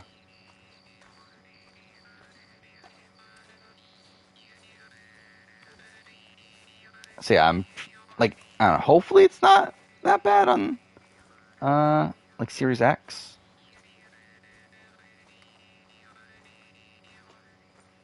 That is the new console, right? I love like that's something I had to think about the other day when I was so I have prepped my 2023 or 2022 year in gaming video. I finally like made the thumbnail, like kind of like consolidated my list to like know what games I'm going to be talking about in my like games I didn't play sort of section and all that sort of stuff.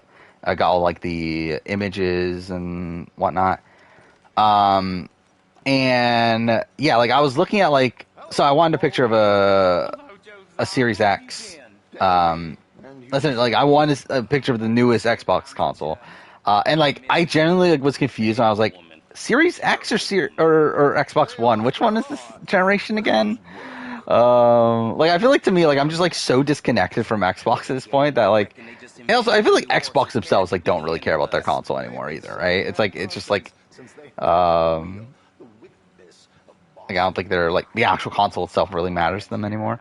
To where like I feel like I've heard no one actually say Xbox Series X in forever at this point.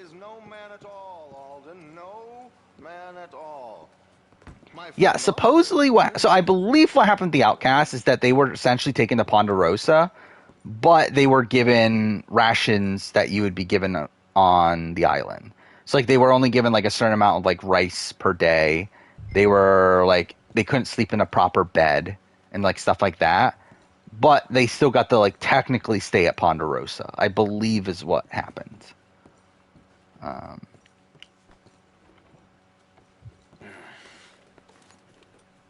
Ain't you kind, sir? Call him Martha. He's one of us.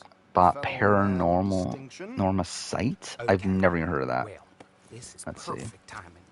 I think you'll like this one, Josiah. It'll be coming south down the river road through Siltwater Strand.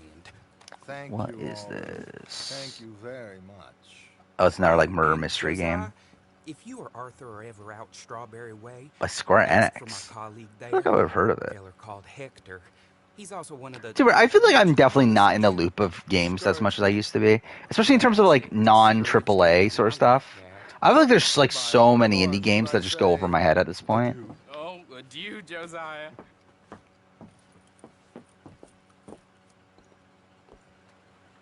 Outcasts were always going to win that challenge. Yeah, I think so. What the hell was that? I thought you might like And to be fair, I think that. production was like banking on that, right? River Road. If Outcast didn't win, would they ever show? I think they would have shown it I think I know a good spot. because Follow me. Yeah, I mean, I think you would kind of have. I mean, you wouldn't have to, but like, it would be weird because like at that point, it's like because like that still takes up a day on the island, right?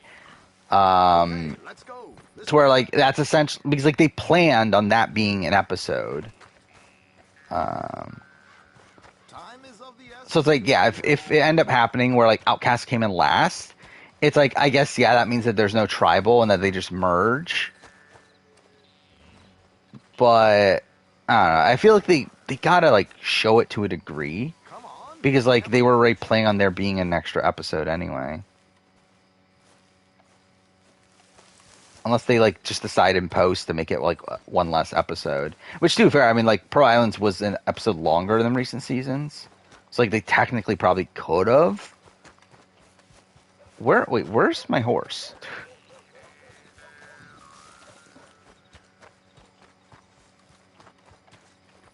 Also player ranking. I don't know if I would have Jenna Lewis that high, but maybe.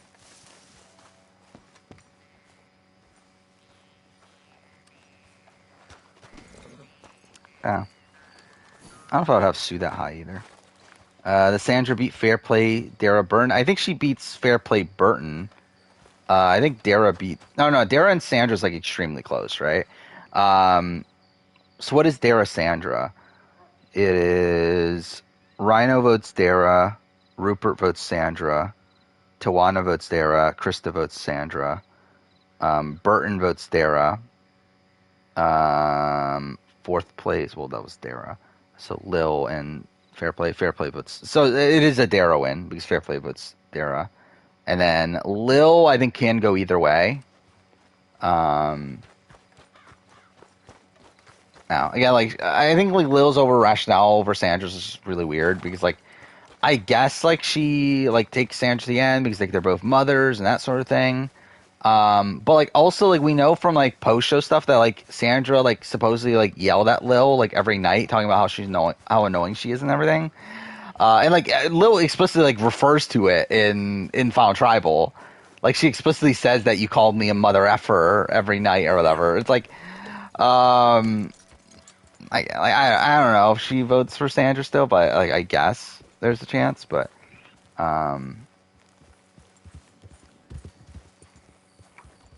yeah, that's what I'm saying. Like Jenna Lewis, like maybe is 3, but like I don't look at Jenna Lewis particularly highly in All Stars, but like maybe in comparison to the rest, maybe she would just end up being 3, I guess.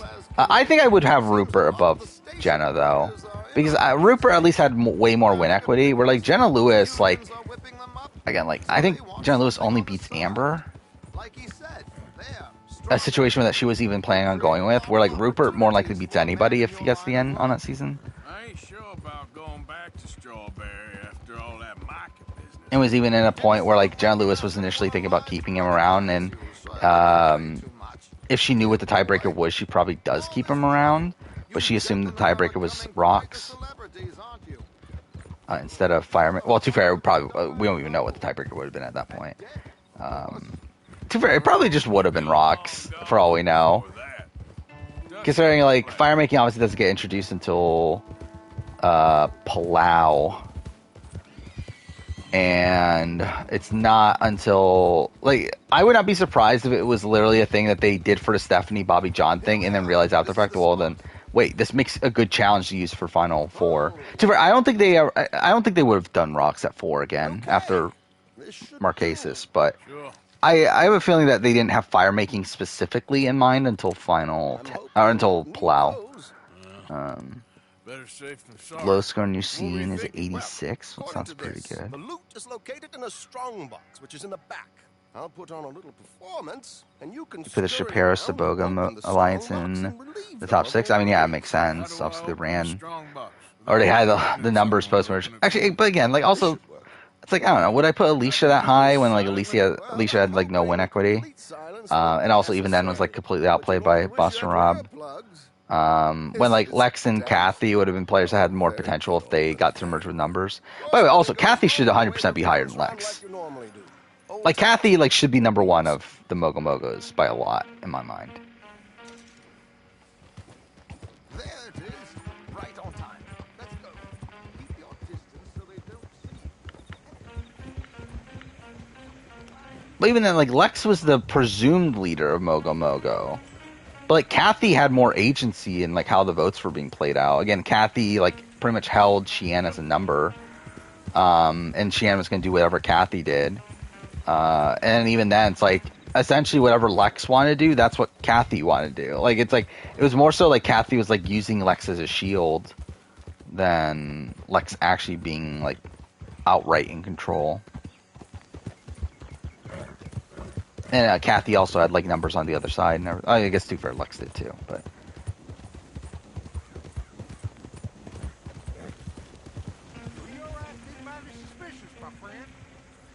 What am I doing here?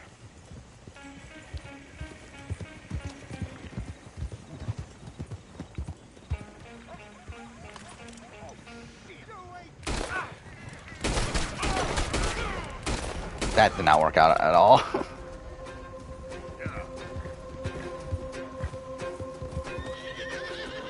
LJ3 in a Kaguya player ranking? Oh, is that right? It seems high, but maybe it isn't. Wrong. I think I would go Trish. Actually, I don't know. Because I think the issue is that Trish has no win equity. It's too fair. I'll probably put Wu. Yeah, I think I'll put Wu higher than LJ. He's like, while Wu obviously, like, didn't win, and it's solely due to his own fault, it's like he still had, like, he was essentially one decision away from winning the game. And also was, like, in the majority for the entire post-merge, right? He was working alongside Tony. Oh. Okay.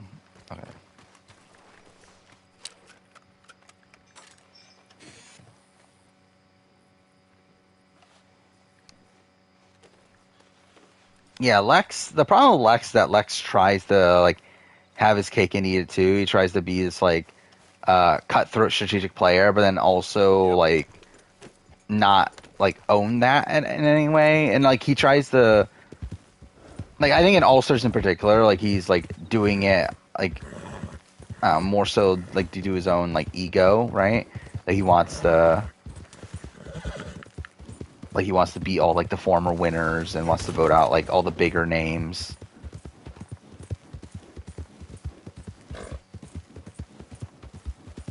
And it feels like that's more prominent on his mind than, like, actually, like, positioning himself long-term.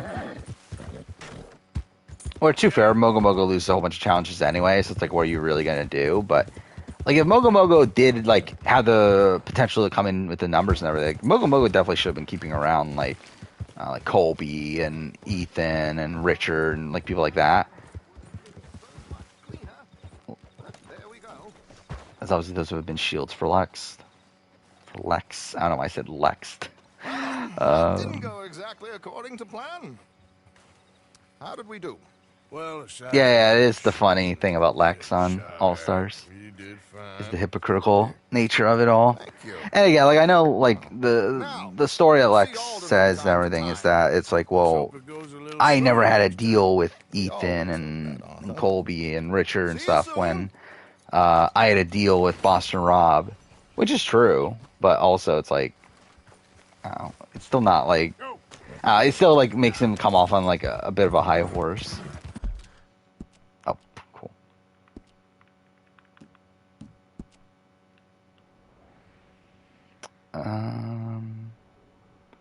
Yeah, I would put Adam above Hannah on a player ranking of Millennials vs. Gen X. Even though I would have personally voted for Hannah. Wait, what mission is there?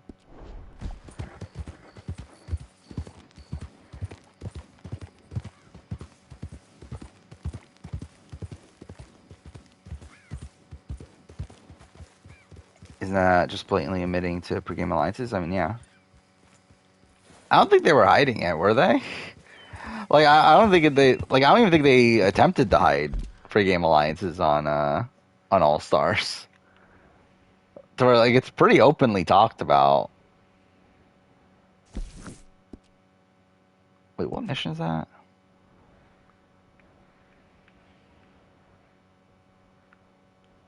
Will it not come up again? Cool. Whatever. So it's like Lex and Boss Rob like pretty openly talk about it at wait, no, it's not. It's at the when like Rob tells Lex that he's going home.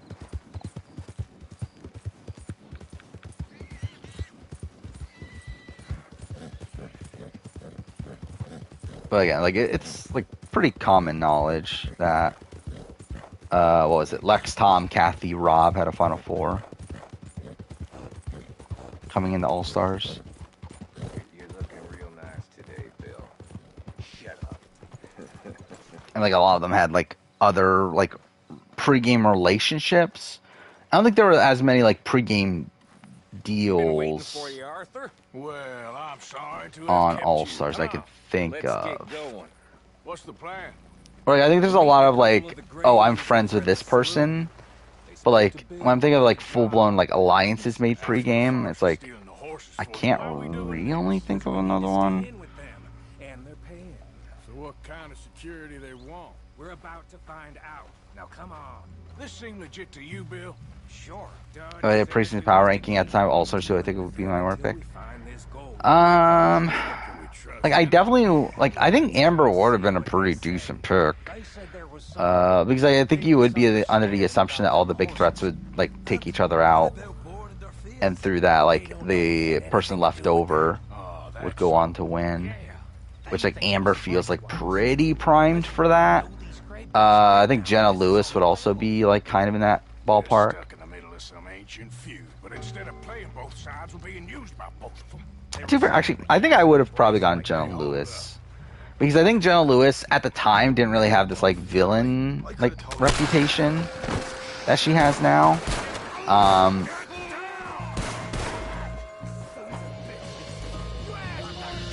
And then, she also, like, was a mom with kids, and I feel like that could play in, to people wanting to vote for her. So, yeah, I probably would have gone Jenna over Amber at the time. I think I would have. I don't think I would have been high on Xian, right? Considering Xian was like the only person from Thailand. And then Boss Rob, I think like you would assume he would have had a big threat coming in, despite the fact that he's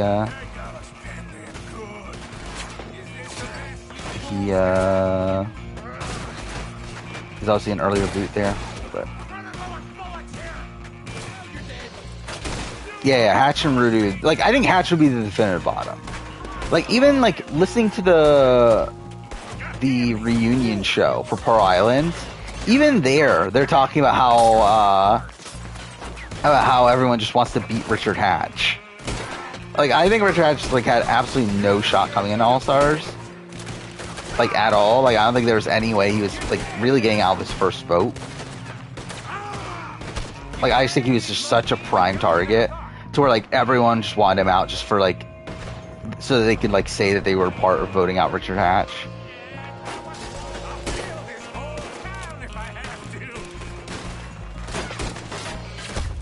God damn it. But Rob would have been very low, too. Rob Cicino, I should say. Would have also been a very likely early boot, and obviously all the winners. Well, obviously that was like obviously the anti-winner sentiment was pretty big, and then Rob was essentially looked at as a winner in terms of like how big his threat level was.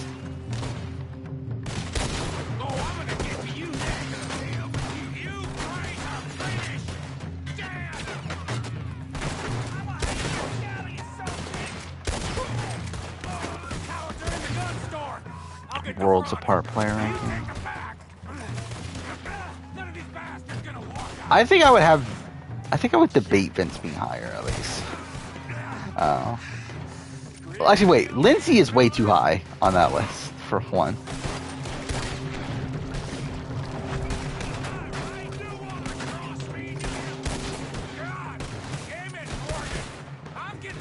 Well, and low on Lex despite his. I think I would have been low on Lex in the sense that, like, I think he's just going to be a big target by, like, the end game.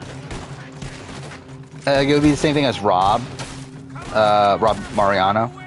But I actually probably would have been higher on Rob just because, like, obviously he was just booted earlier. But, like, Lex, I think just, like, obviously he's not as big of a threat as, like, a Colby, a Richard, Ethan, like, those sort of people. But, I still feel like by the time we get to the end of the game, he's still, like, a pretty blatant threat. I think I would have probably would have been bigger on, I probably would have been higher on Big Tom, than Lex.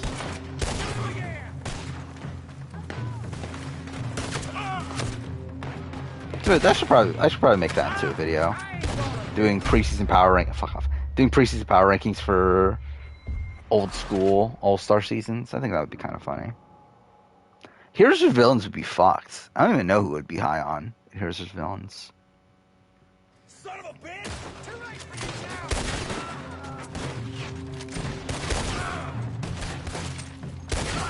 Cowards are in the gun store!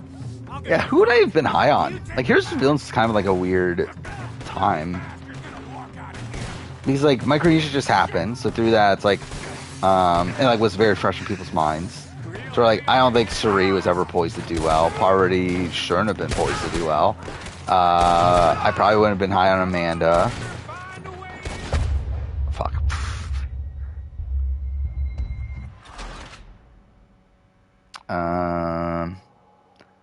Maybe it would have been, like, someone like a Danielle, maybe? Candace, I guess. Actually, Candace would have been a decent pick, I guess.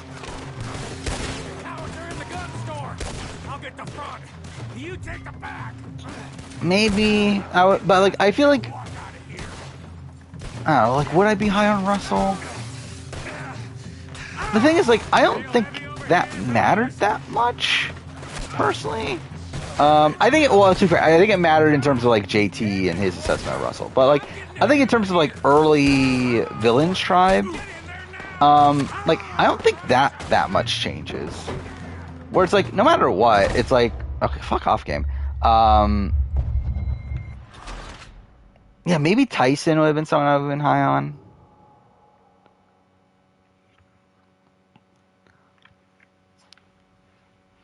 I done warned you.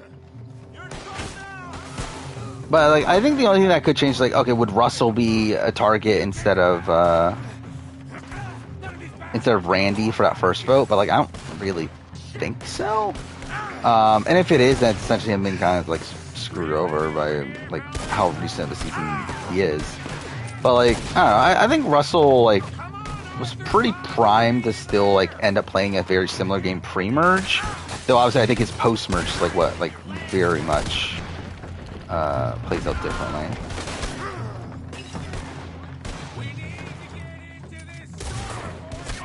I guess to be fair, like would Danielle still work with Russell early on if she knew Samoa? I think the interesting thing about like also like if you're watching Samoa, like realistically you should actually be thinking of Russell as like a very loyal ally, which is the funny thing. Because like I think people like if they saw Samoa right before Heroes vs. Villains, they probably would have been thinking, oh, Russell's like this massive asshole, we can't work with him.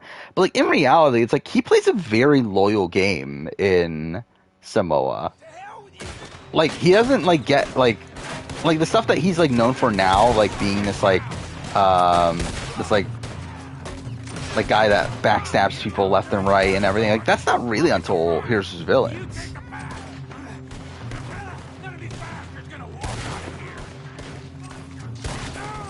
Where like in Samoa, like he essentially is like blindly loyal to Foa and like puts all of his work into getting that alliance to the end. To where he has to backstab Jason by the end, but like that's pretty much only because Brett won immunity, and he thought that Jason was not as good in challenges. Essentially, again, a decision made to propel Foa as a group forward.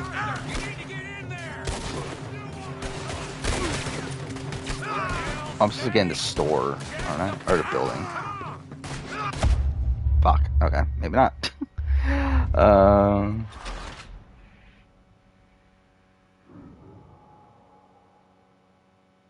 What, Bryce is in prison? Is that what you're saying? I can see that. That's pretty likely.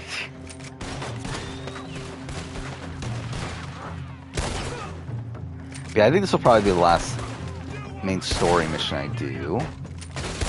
Unless this is the one that directly progresses the story, and if that's the case, then I guess we have to continue. But if I can stop down and play poker, I will.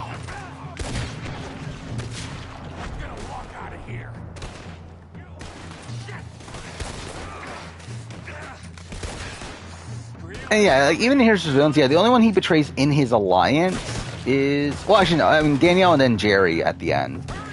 But so it's like I think like there though you can bring up these points of like how like deceivious of a player he is with like the JT stuff. And he does backstab Coach too.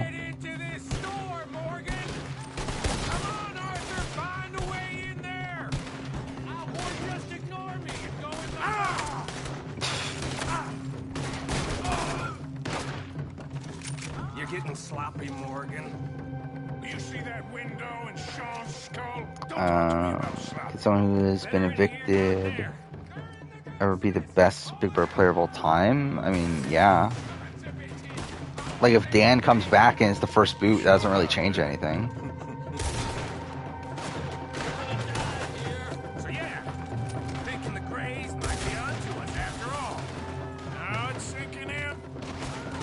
Haven't heard from him in 10 hours, so you assume he got arrested? That's pretty safe to bet on. That's assuming we even get out of it. Of course we're getting out of it. This is you and me, Morgan. We always... I think Dan would be the first boot if he were to return? Probably. Getting the job done. Oh, see Bill anywhere? Especially if he's there without like Will or Derek or these other like really massive threats. I think Dan has a very good chance of being first boot. I think there's also a chance of being used as a shield, but like I think people would love to be like the person that votes out Dan.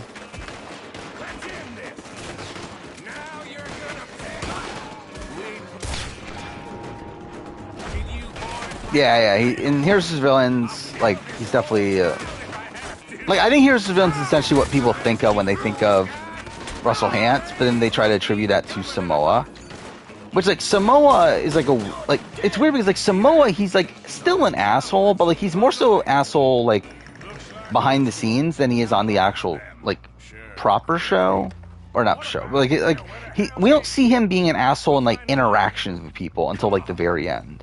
It's more so, like, he's an asshole in the sense that he's burning Jason's socks. And he's lying about him losing his dog in the middle of Katrina and, like, stuff like that. But it's not, it's not like two people, most of the time. If Dan acts the way he acts on Twitch, no one's taking him seriously. I mean, yeah. Dan on Twitch is so weird. Like, it's so weird watching these Big Brother players on Twitch, considering, like, they feel nothing like how they were on Big Brother. Like, Dan's just, like, so... Like, I mean, Dan and, like, Bruno, like, they're both, like, so over the top on their Twitch streams.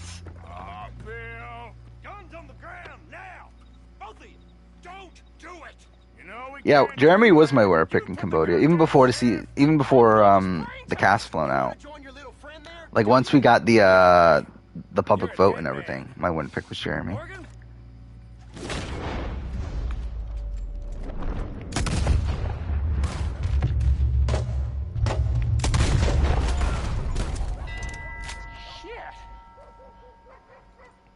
Playing Bruno and an Auric.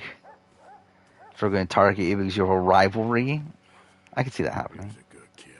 Well, how the hell was I to know? Let me see. They set us up once before.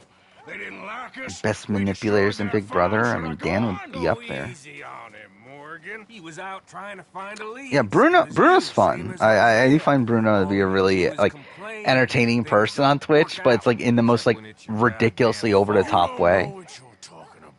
You don't give a damn about nobody but yourself. Oh, you act so high and mighty, but you're no better than the rest of us. I've ridden with you. He's putting on a performance nor 1 year influencer. I'm pretty much. All you ever done was complain.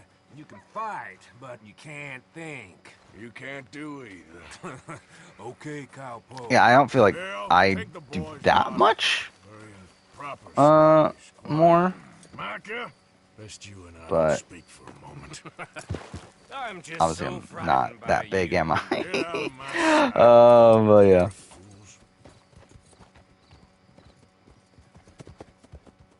Where is this?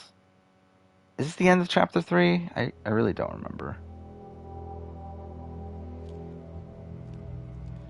Sean has been killed. His head shot. Would Abby... Wait, we're casting Abby beyond the Still preseason? no Confederate gold. What do you mean? A shitload of trouble.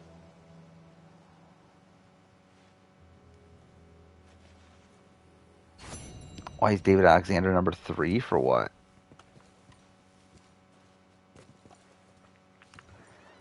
Alright, what are we doing now? So we can't go to roads. So this is... I think this is the... This is the mission, right? Yeah, it is. We're here. This is the end of chapter 3. I don't want to do it now, though. Like, can I do... Like, well, can I go into the place and... into the camp and not do the mission? I'm going to try to do that. Because I think that'll be a cool place to start next stream. Is the, it's like breaking into the mansion and everything.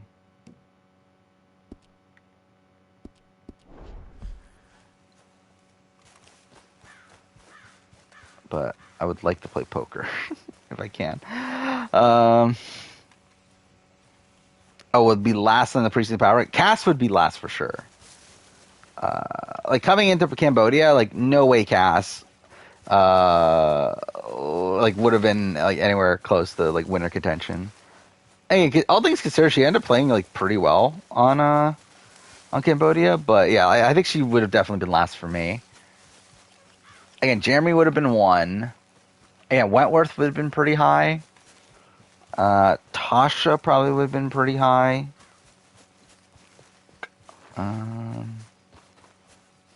I would have been low on Spencer. Yeah, Fishback would be low as well.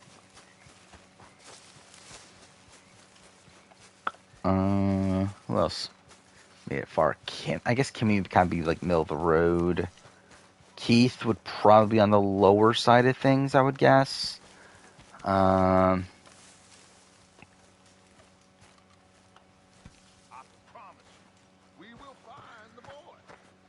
It's gonna make me do it, isn't it? Yeah, all I want to do is play poker. Varner would probably be pretty high. I don't know. Varner would be like kind of a mixed bag because like we knew how much he was pre-gaming, and I think that would have factored into things. Where like it felt like so much to the point where like it would definitely backfire on him. Fuck, it's not gonna let me. I just want to play poker.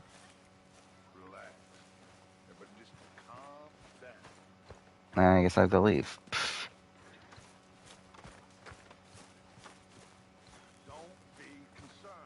What I hear from Tasha, she gave up her game for Jeremy. Pretty much.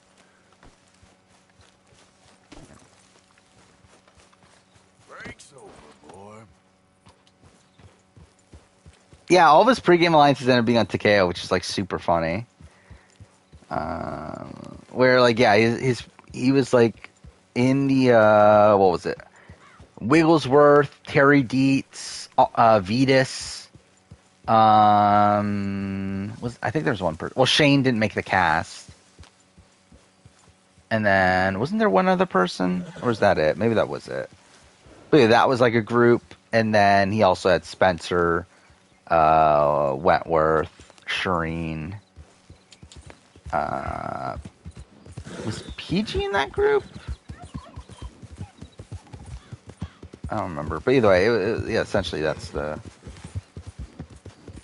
two sides. Who was the first boot on Bayon? I believe it was Monica.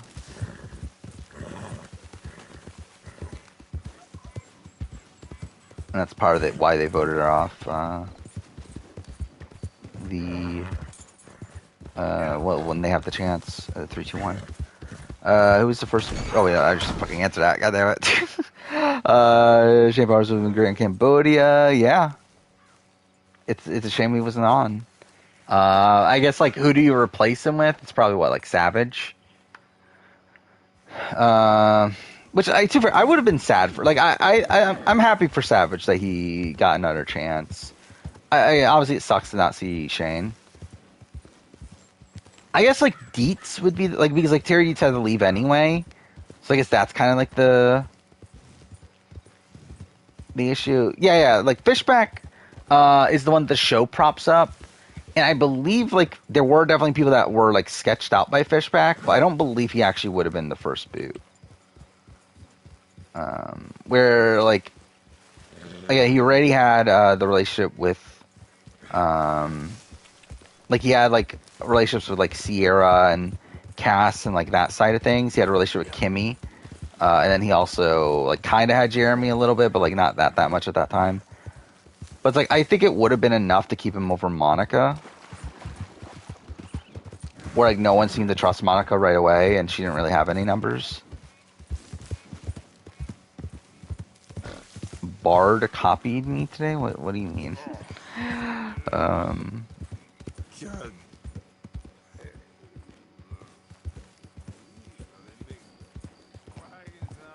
mean, the thing about, like, Terry for sure, like, should have been on...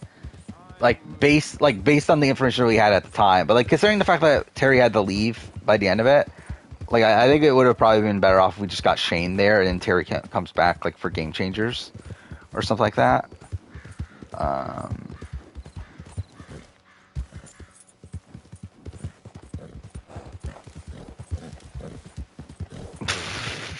Yes, the twin is playing a game and talking over it, an original idea.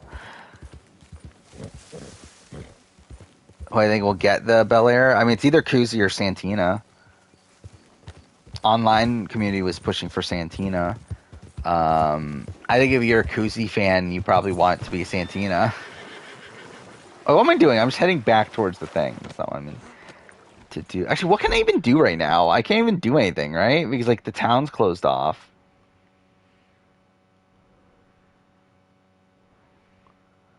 What is this?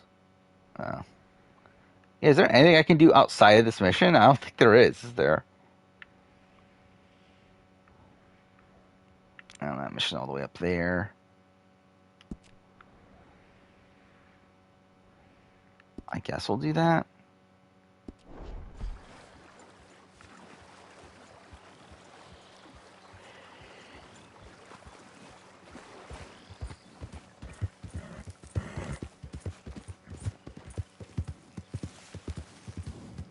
Jim Rice is fit in so well in Cambodia.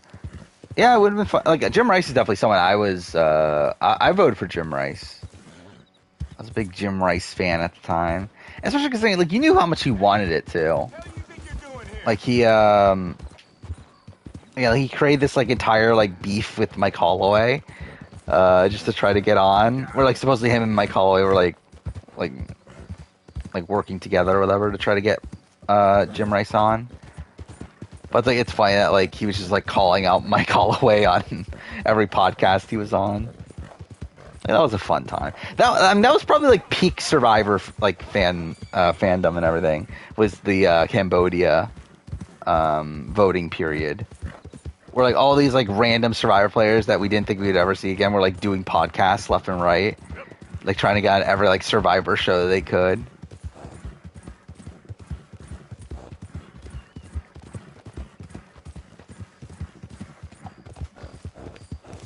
You didn't vote for Sierra? That's interesting. I mean, Sierra was probably one of the biggest locks at the time anyway, so it's like, she was going to get on no matter what. I wish we did have the, like, official totals out there. I think that would have been interesting, but obviously we're never going to get the official ones. Like, obviously there's the, like, someone claims to have leaked the numbers, but obviously we'll never know what the actual numbers are. Why wasn't Kenny on the ballot? Because they didn't want him.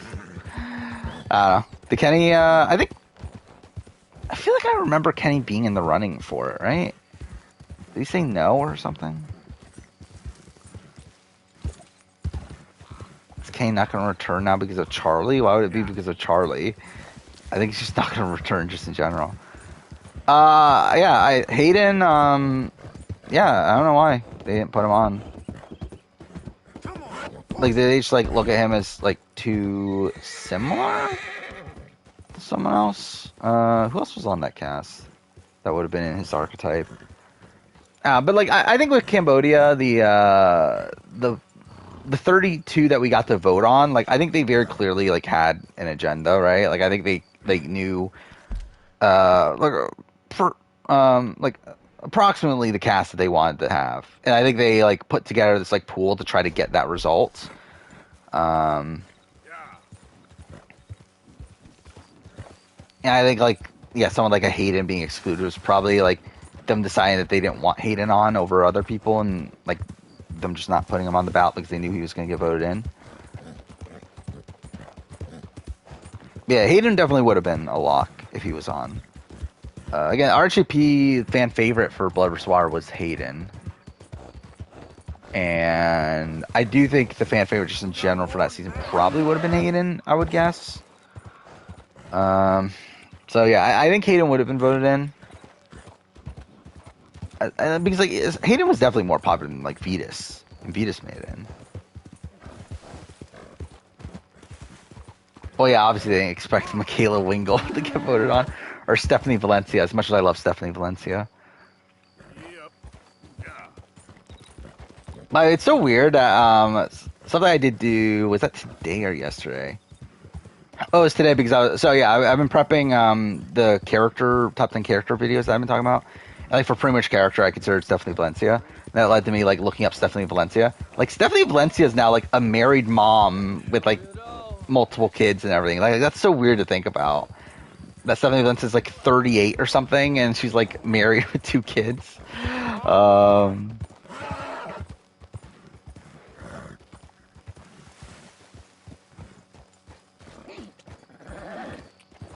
had a big crunch from KFC. No, I have not. I've barely had anything from KFC outside of just their normal chicken and the chicken sandwich.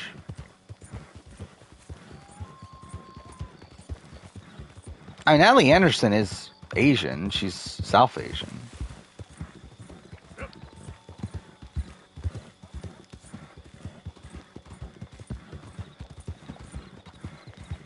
Jim Rice is one of your favorite characters / players. Yeah, me too. I think he barely misses my top 10 for my one-time player list, though.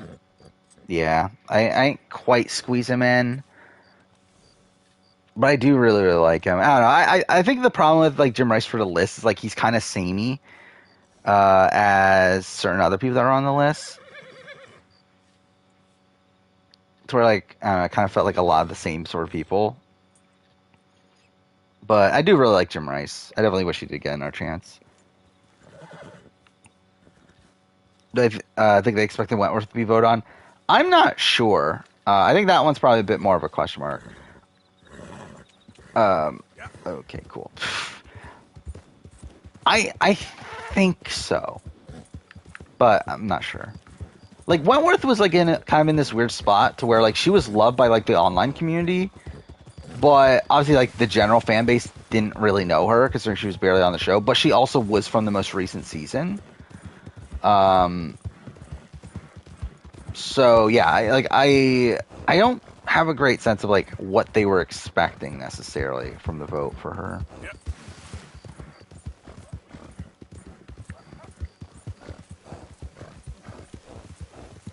But do I think Jason Lee would have no shot, likely, or a lock for returning? Probably likely, or not even likely, possible.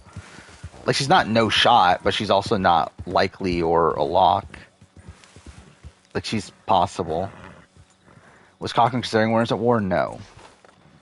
You know, we know that they asked him and he said no.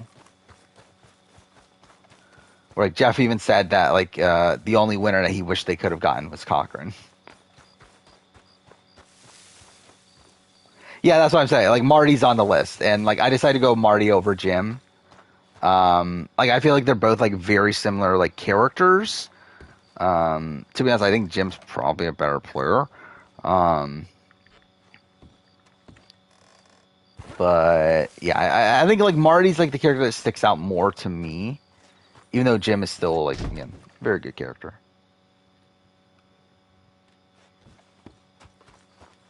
I'm assuming the vets are not like, I think Bananas and Tori in particular are not in a great spot in USA 2. I think again, seeing how like like how Danny and Sarah are reacting to them in World Championship. I think that's probably what's going to happen to them from the majority of this cast.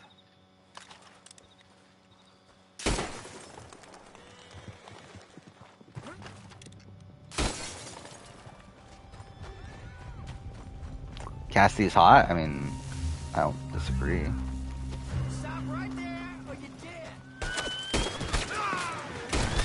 Okay, I'm still gonna die.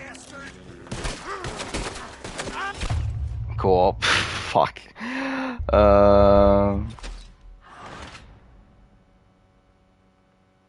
I think Cassie can do well. I hope she does well. Again, I would like to see Cassie do well on the challenge. I think she's kind of like, I think she kind of fits the show pretty well. Yeah, I think it would be interesting. I'm hoping she's like an anti-Bananas sort of person. I can definitely see that. Or I could see like her rivalry with Ryan being kind of how she treats Bananas on this season. How many seasons Bananas played? Like 30 or so? I don't know how many. A lot. A ridiculous number.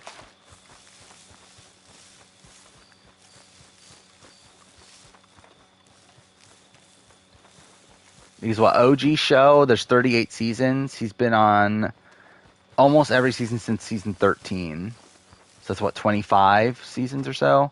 He's missed like probably like what, 5 seasons in that? So probably like 20 seasons of the OG show. Plus like, what, the 3 Champs versus seasons. And World Championship. Is that it? Is that all the spinoffs? Actually, no, wasn't he not on one of the Champs versus? I don't know, maybe it is only like 23. I thought it was more.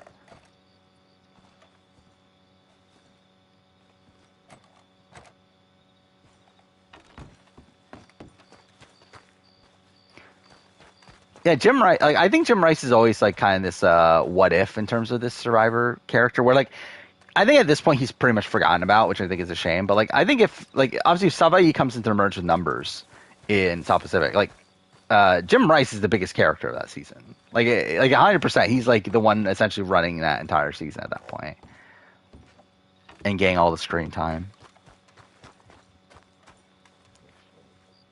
You unlock new emotes? What is that? What even is that?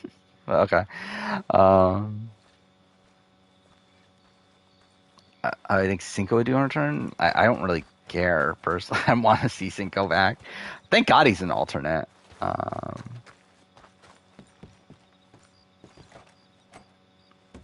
Fuck off. Like of all the alternates, like he's the one that I'm the most like happy that is an alternate. Like the rest, like I would have been fine if they're on the season. Cinco though, I'm like, why the fuck is Cinco here? Like he did nothing the first time around. Like we did not need to see Cinco back. I don't know what I'm doing it this way. Like I think I'm kind of done with the actual game itself tonight. Okay, boy. Which male and female most random? Again, like I think for the women, for sure it's Amira for me. Who are the alternates? It's Kayla. What was it? Kayla, Cinco, Hannah, Joseph, Kyland, Lulu. I think those are 6. Which, oh yeah, like Cinco, thank God. Kayla, it's like disappointment, not that surprising. Like I would have liked to see her on the cast, but I'm not like disappointed. Was it Lulu? Like whatever. Again, fine if she's on the cast, but her not being on cast, whatever. Then the other 3 are definitely like, yeah, that's kind of disappointing. Yeah, like I don't think Hannah would do that great. I think she's decently positioned. where like she has a decent amount of allies coming in. And then also, like, yeah, I think she'd do very well, like, politically in the game. But in terms of, like, the challenges themselves, I don't know. Yeah, I talk about that in my video. So, yeah, tomorrow will be the cast reaction. And, like, I explicitly say this. Like, how the fuck did they pick Amira over Chada? Like, that's such a weird pick to me. Next bit of Vishka, I mean, like, we could just plot out the rest of the finale. I mean, I think it's probably just... Is it Cooper? Yeah, I think it's probably Cooper. I think this is the way I see the season going. I think it's probably Cooper at 5, and then Andrew or Sam at 4, and then Leia wins. Yeah. Like no matter who she's up against, I think.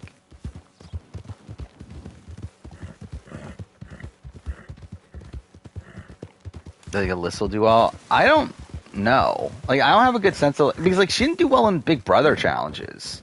So it's like, is she really gonna do that well in like in challenges? Yeah, Bree is definitely third place. I feel like I think there's no reason to believe that like Bree would actually win this season.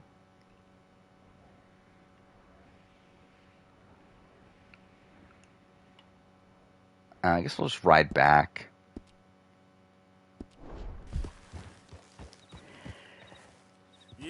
But I don't know. I think Alyssa, like, again, Alyssa kind of fits into the stereotypical like challenge archetype of the young, attractive, single girl. That I would not be surprised. Like, I think to me, Alyssa, Snyder, and Tyler feel like kind of like a perfect matchup there. To where I would not be surprised if they hook up by the end of the season, especially considering they're both like very fresh out of relationships too.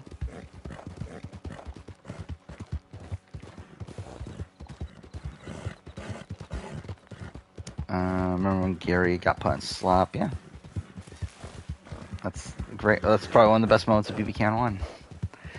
Is Gary's breakdown there. I think Tiffany and Alyssa will have a rivalry. Yes, I think that's a lot of the reason why they're cast. I think that's a lot of this, like their storyline coming into season.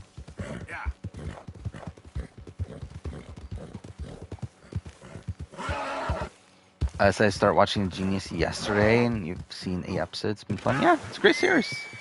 I'm excited to watch season 2 whenever I get around to it, which will be somewhat soon. I don't know how immediate necessarily, but it is the next show I have to watch for a video. I am going to watch the rest of Argentina.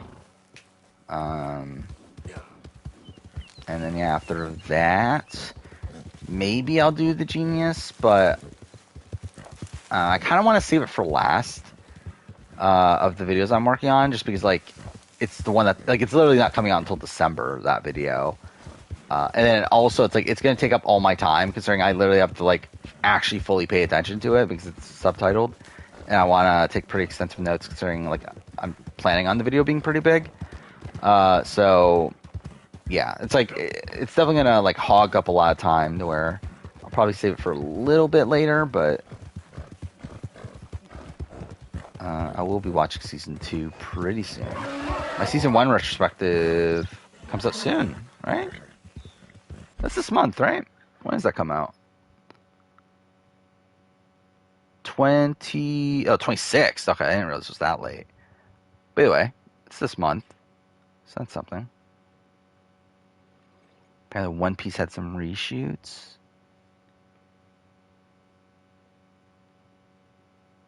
Oh, like when are we getting this? Anyway. It was supposed to be this year, right?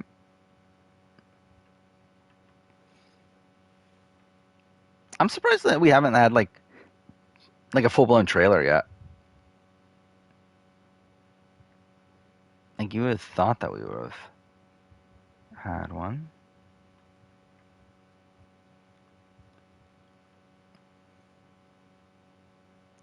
Saw the Mario Bros movie is fire. I've heard mixed things on it. I haven't heard anyone say it's actually like bad, but it's more so like, well, I think there's people that like actually just genuinely love it, and there's other people that think like, well, it's like the movie's like kind of not good, but like it's like fun. I guess is probably the better way to phrase it. No, I think it'll probably be like a fun movie, but not one that I'm like, oh, like it was the best story ever. But yeah, I think it's like a fun little thing of like, okay, Mario Brothers, like, okay, what is this? Like, I don't think there's gonna be like that much depth to it, which is like I think in comparison to something like the Lego Movie, which I think is like a pretty perfect like kids sort of adaptation style of movie. Like Mario Brothers, like from the sounds of it, it seems like it doesn't really like it's probably more into like the Sonic point of view. Is it only 90 minutes? That's interesting. It's so weird how like 90 minutes used to be like every movie used to be 90 minutes, yet now like you hear of a 90-minute movie and it's like, oh, it's super short.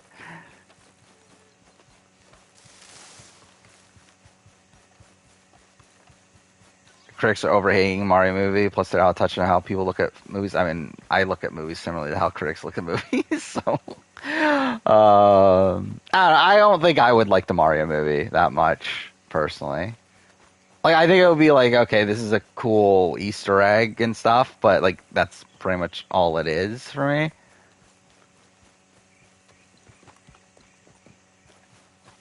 Where like to me, it's just like I feel like it'll just be like just fan service for the sake of fan service.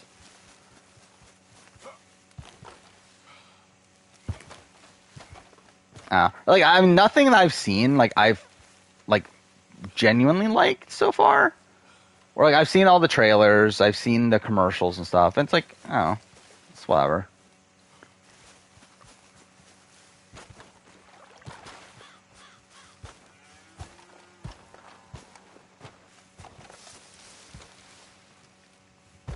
I mean, is it good fans? I mean, like, I feel like good fan service is when there's like an actual point to it, or there's actually purpose to it outside of just being fan service. Where like, I don't know how there is a point to it in the Mario movie, a movie that was completely unnecessary.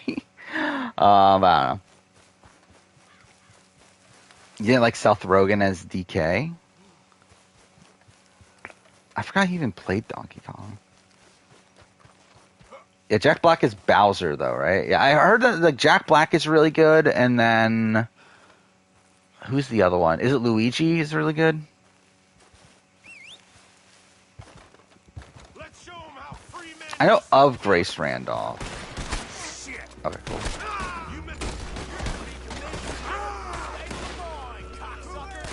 I don't think I've watched any of her stuff.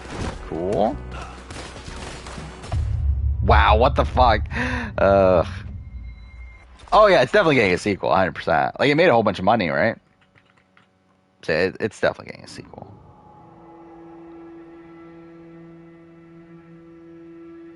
I'll definitely watch it at some point. Yeah, I don't know if I'm really gonna... I still haven't watched the Sonic movie. Like, I say I'm gonna watch it, but then, yeah, I still haven't watched Sonic the Hedgehog 1 or 2, despite it literally being on Paramount+.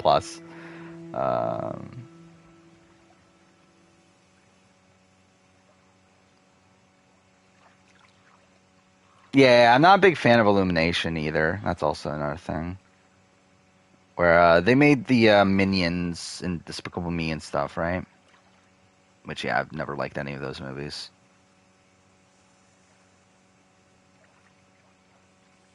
Yeah. Secret Life of Pets. I forgot that was even a thing.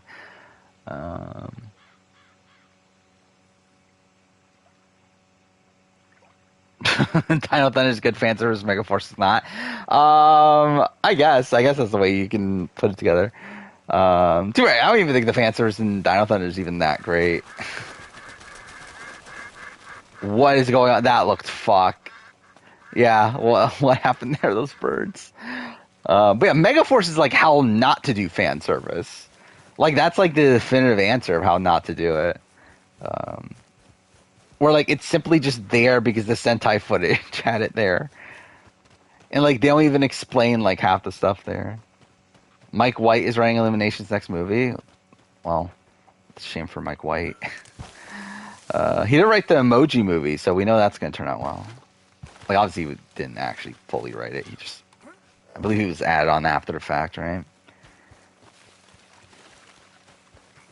What do you think is the worst challenge casting in terms of newbies? Like, for this season?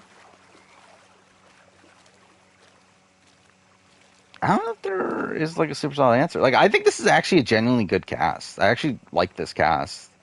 Where, like, outside of, like, Bananas, Tori, and, like, Darrell being there, it's like, and, like, just in general, the concept of having MTV people, like, I genuinely like this cast.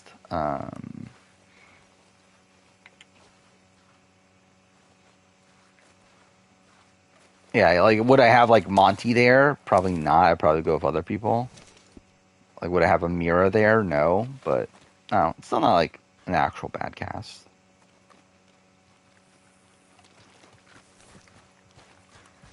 Imagine Kate versus Ica versus Rachel versus Kuzi and Sequester. Might as well add in Caitlin Herman to that, because why not? I love how, like, Caitlin Herman, like, disappeared after that, too. Where, like, Caitlin Herman was, like, super big into RHAP and was in, like, almost every RHAP podcast, like, every Big Brother RHAP podcast. And then she just, like, disappeared after that because, like, she got upset at Taryn for, like, siding with Ica or whatever. Or, like, she thought he sided with, like, they had the reunion show and, like, Taryn didn't stop Ica from, like, ripping into Caitlin. It's like they just, like, stopped being friends after that. So that was funny. No, Butterbeans isn't on. Too far, we don't know, technically. This isn't fully out yet. Like, we only know 24 of the people that are on. And we know the 6 alternates. But we don't know... Like, supposedly there's at least 4 more people. But we don't know who those people are yet.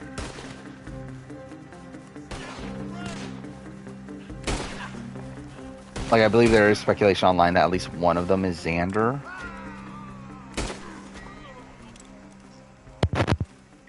But, yeah, we don't know for sure. Oh, really? He played Mario's dad? That's kind of cool. I do kind of like that conceptually. It's kind of like, obviously, like Ashley Johnson playing Ellie's mom in the show.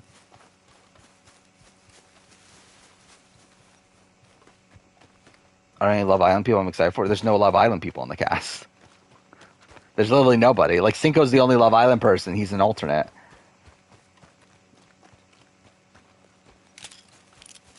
So yeah, no Love Island people. It's what? It's, I believe 12. So of the 24 that are on, 12 of them have been on MTV before. However, that includes people that have also been on Survivor Big Brother.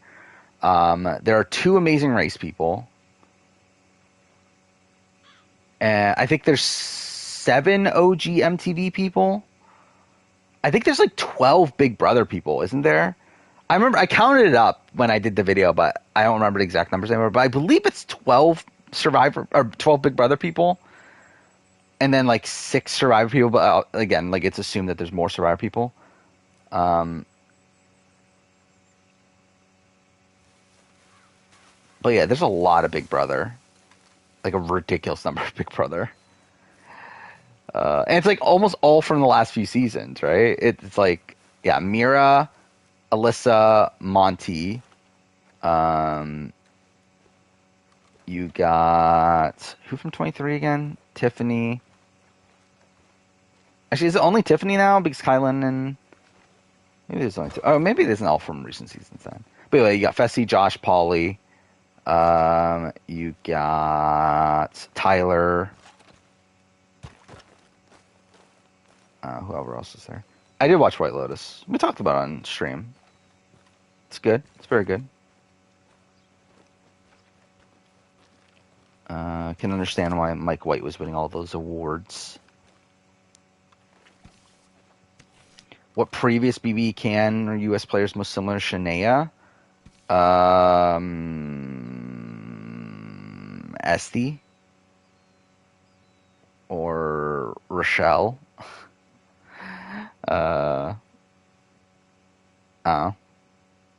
Not great ones.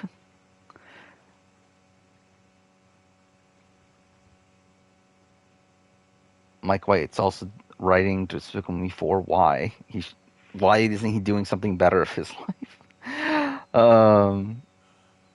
Dude, we're 4 hours in. But yeah, I think we'll probably just call it a night. So thankfully the painkillers lasted the entire stream. So that's great. So we'll see what happens tomorrow with me going to dentist and everything. We'll see. Wait, did I not save? Or is that... No, I did save, right? Does it just go back to the same menu? Oh, it does. Okay. I didn't realize... Whatever. Either way. So yeah, we'll end here. We're back on Wednesday. I got Survivor... BB Can, I guess. What else is going on? Is that it? Is that it that's going on now? Rise and Fall. I'll watch Rise and Fall. I'll probably watch more Challenge Argentina. I think that's it nowadays, right? There's not much else going on. I mean, we'll probably have more USA Cast. But yeah, that's probably it. So yeah. Hopefully I get my tooth fixed. That'll be great. But yeah. See you guys next time.